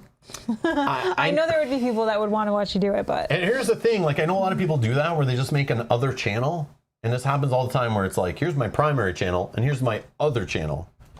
Do I make another channel where I just, when I'm playing video games, which I do a couple times a week, like, do I have a camera on while I play? I have no problem doing that, obviously. I don't care. I mean, even if I'm horrible at some of these games, it's fine. If you guys will watch it, I'll do it. But I just don't, I can't be a professional at all of this stuff.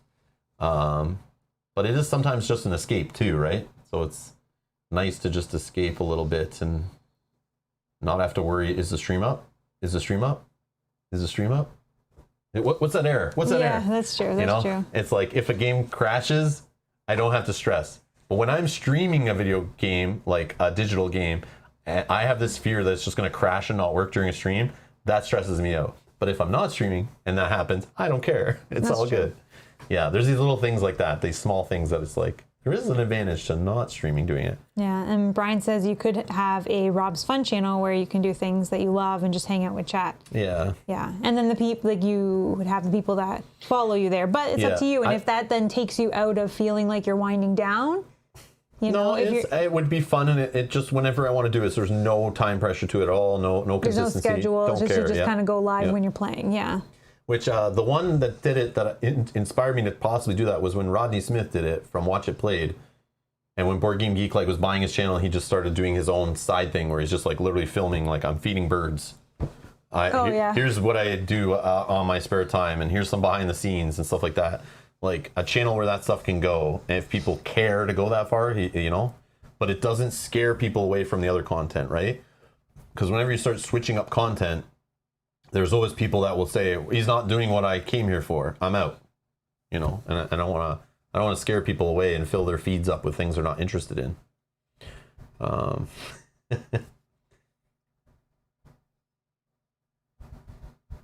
Yeah, see, Elaine says, I prefer you just doing board game stuff. See? And that makes sense. And that's why this channel should be just board game stuff. But I'm going to play Elden Ring no matter what in my off-work balance, life and work balance time. I definitely will play some Elden Ring for sure. Will I get through the whole thing? Probably not, because just I don't have as much time as I want, or should. No, that's not how I should say that.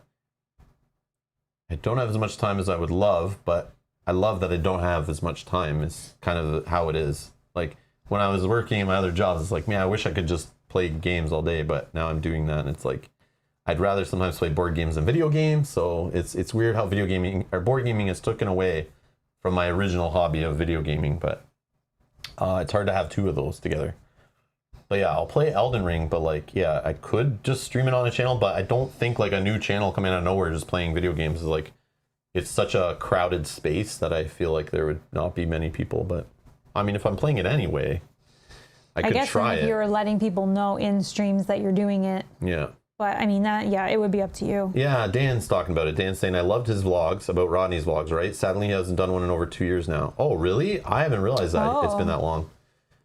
But that's kind of like how I would treat it. It was like, you know, but there is work to a vlog, right? He's got to film it. He's got to think of an idea. He's got thumbnails and editing and, you know, that kind of stuff. But just streaming a video game is like, it's not that hard for me with what my setup and everything, right? I already streamed some video games. It's not like it's out of the realm to add extra work to me, really. So it's something I could do. Yogi'd watch. And Kenji said, I need to check out a game. Can you put Unmetal? Yep. Unmetal? 100%. 100% guarantee. Oh, Kenji's got a guarantee behind it. Okay. So I know where to send my angry feedback if there is any. Now, Slay the Spire I could play, because it's like basically a tabletop game in digital form. So I feel like it's related to the hobby. Oh, Unmetal is on Steam.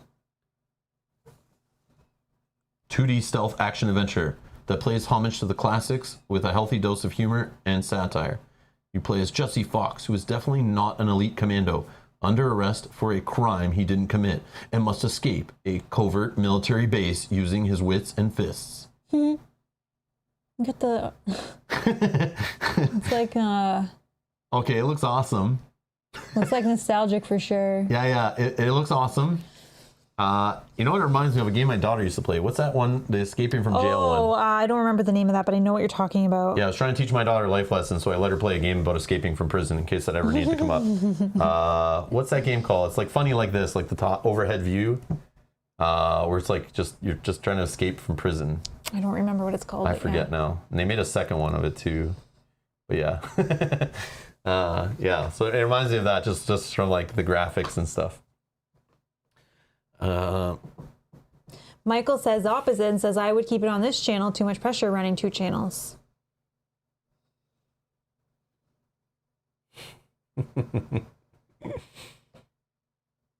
Brian says, I'd be honored to be the first guest. Architect? No, what's this called? No. Oh, I should have been Googling it. It's called like Escape something or something like that. Escape from Jail video game.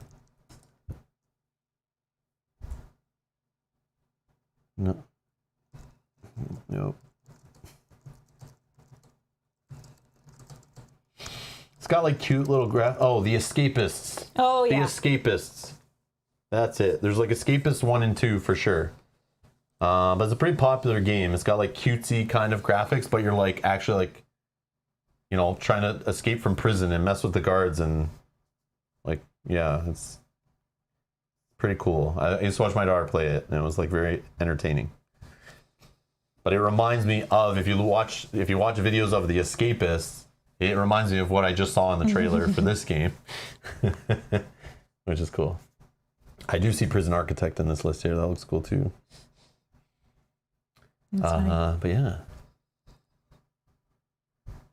And Brian says, trouble with having the video games on this channel is that it could mess with the YouTube search algorithm. That is accurate. Yeah. I am categorized as a gaming channel. So I could still get lumped in with that stuff anyway, because like YouTube just treats gaming as gaming, like video gaming or board gaming is all part of the same. They just have one category, like kind of gaming, but I guess your trouble is that you might lose people if you are playing that and they're like, why is he playing this? Is he done with games? I'm out. I have done that. I have personally done that to clean up my subscription feed when I notice a channel has switched to doing something I have no interest in. And maybe they built an audience doing it and it's better for them. That's great. But I just don't need it in my feed when I'm looking for things to watch. So I will just unsubscribe. And if they start doing something later and it pops up in my feed that, oh, they're back to doing this, I will resubscribe, no problem. I do manage my subscription list, to be honest. And I totally respect people that do that also. So I know that, you know, if I'm here to promote tabletop gaming and kind of hang out with those in the hobby and have some fun with this hobby. And if it's a digital game that connects in some way, like either the theme, the IP, the publisher, whatever, I'll play it. But yeah, Elden Ring is just kind of like, it's in my DNA, but it's not in the channel's DNA. But then again, it's like Rob's gaming table, but part of me was trying to stay away from digital stuff. But I just do that to myself. But then, like I said before, there's also advice I get sometimes from people that are like, it's not about what you're streaming, it's about you that people watch. Like, not everybody, but some. So it's like, but I don't want it to be just a channel of random experiments. Yeah, that's true. Either. But I mean, I have to experiment with some things to try to find other things to do and to keep it interesting. But yeah, streaming Elden Ring, yeah, I could do it, but I don't know. We'll see. We'll see what happens. But yeah. I wanted to play the network test, but I don't have a PS5, so I did not do that. But when it comes out on PC, I will definitely be interested. All right. We definitely have to get out of here now, for sure. Yeah.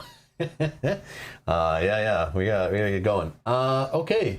Thank you all for watching. Thank you for the questions. Thank you for the support. Thanks to those who support us on YouTube, Patreon for the donations. Kenji, thanks again for that super chat. We appreciate the donations. Again, all this stuff, all the games we buy, all this tech, cameras, different things, computers to stream, all that stuff.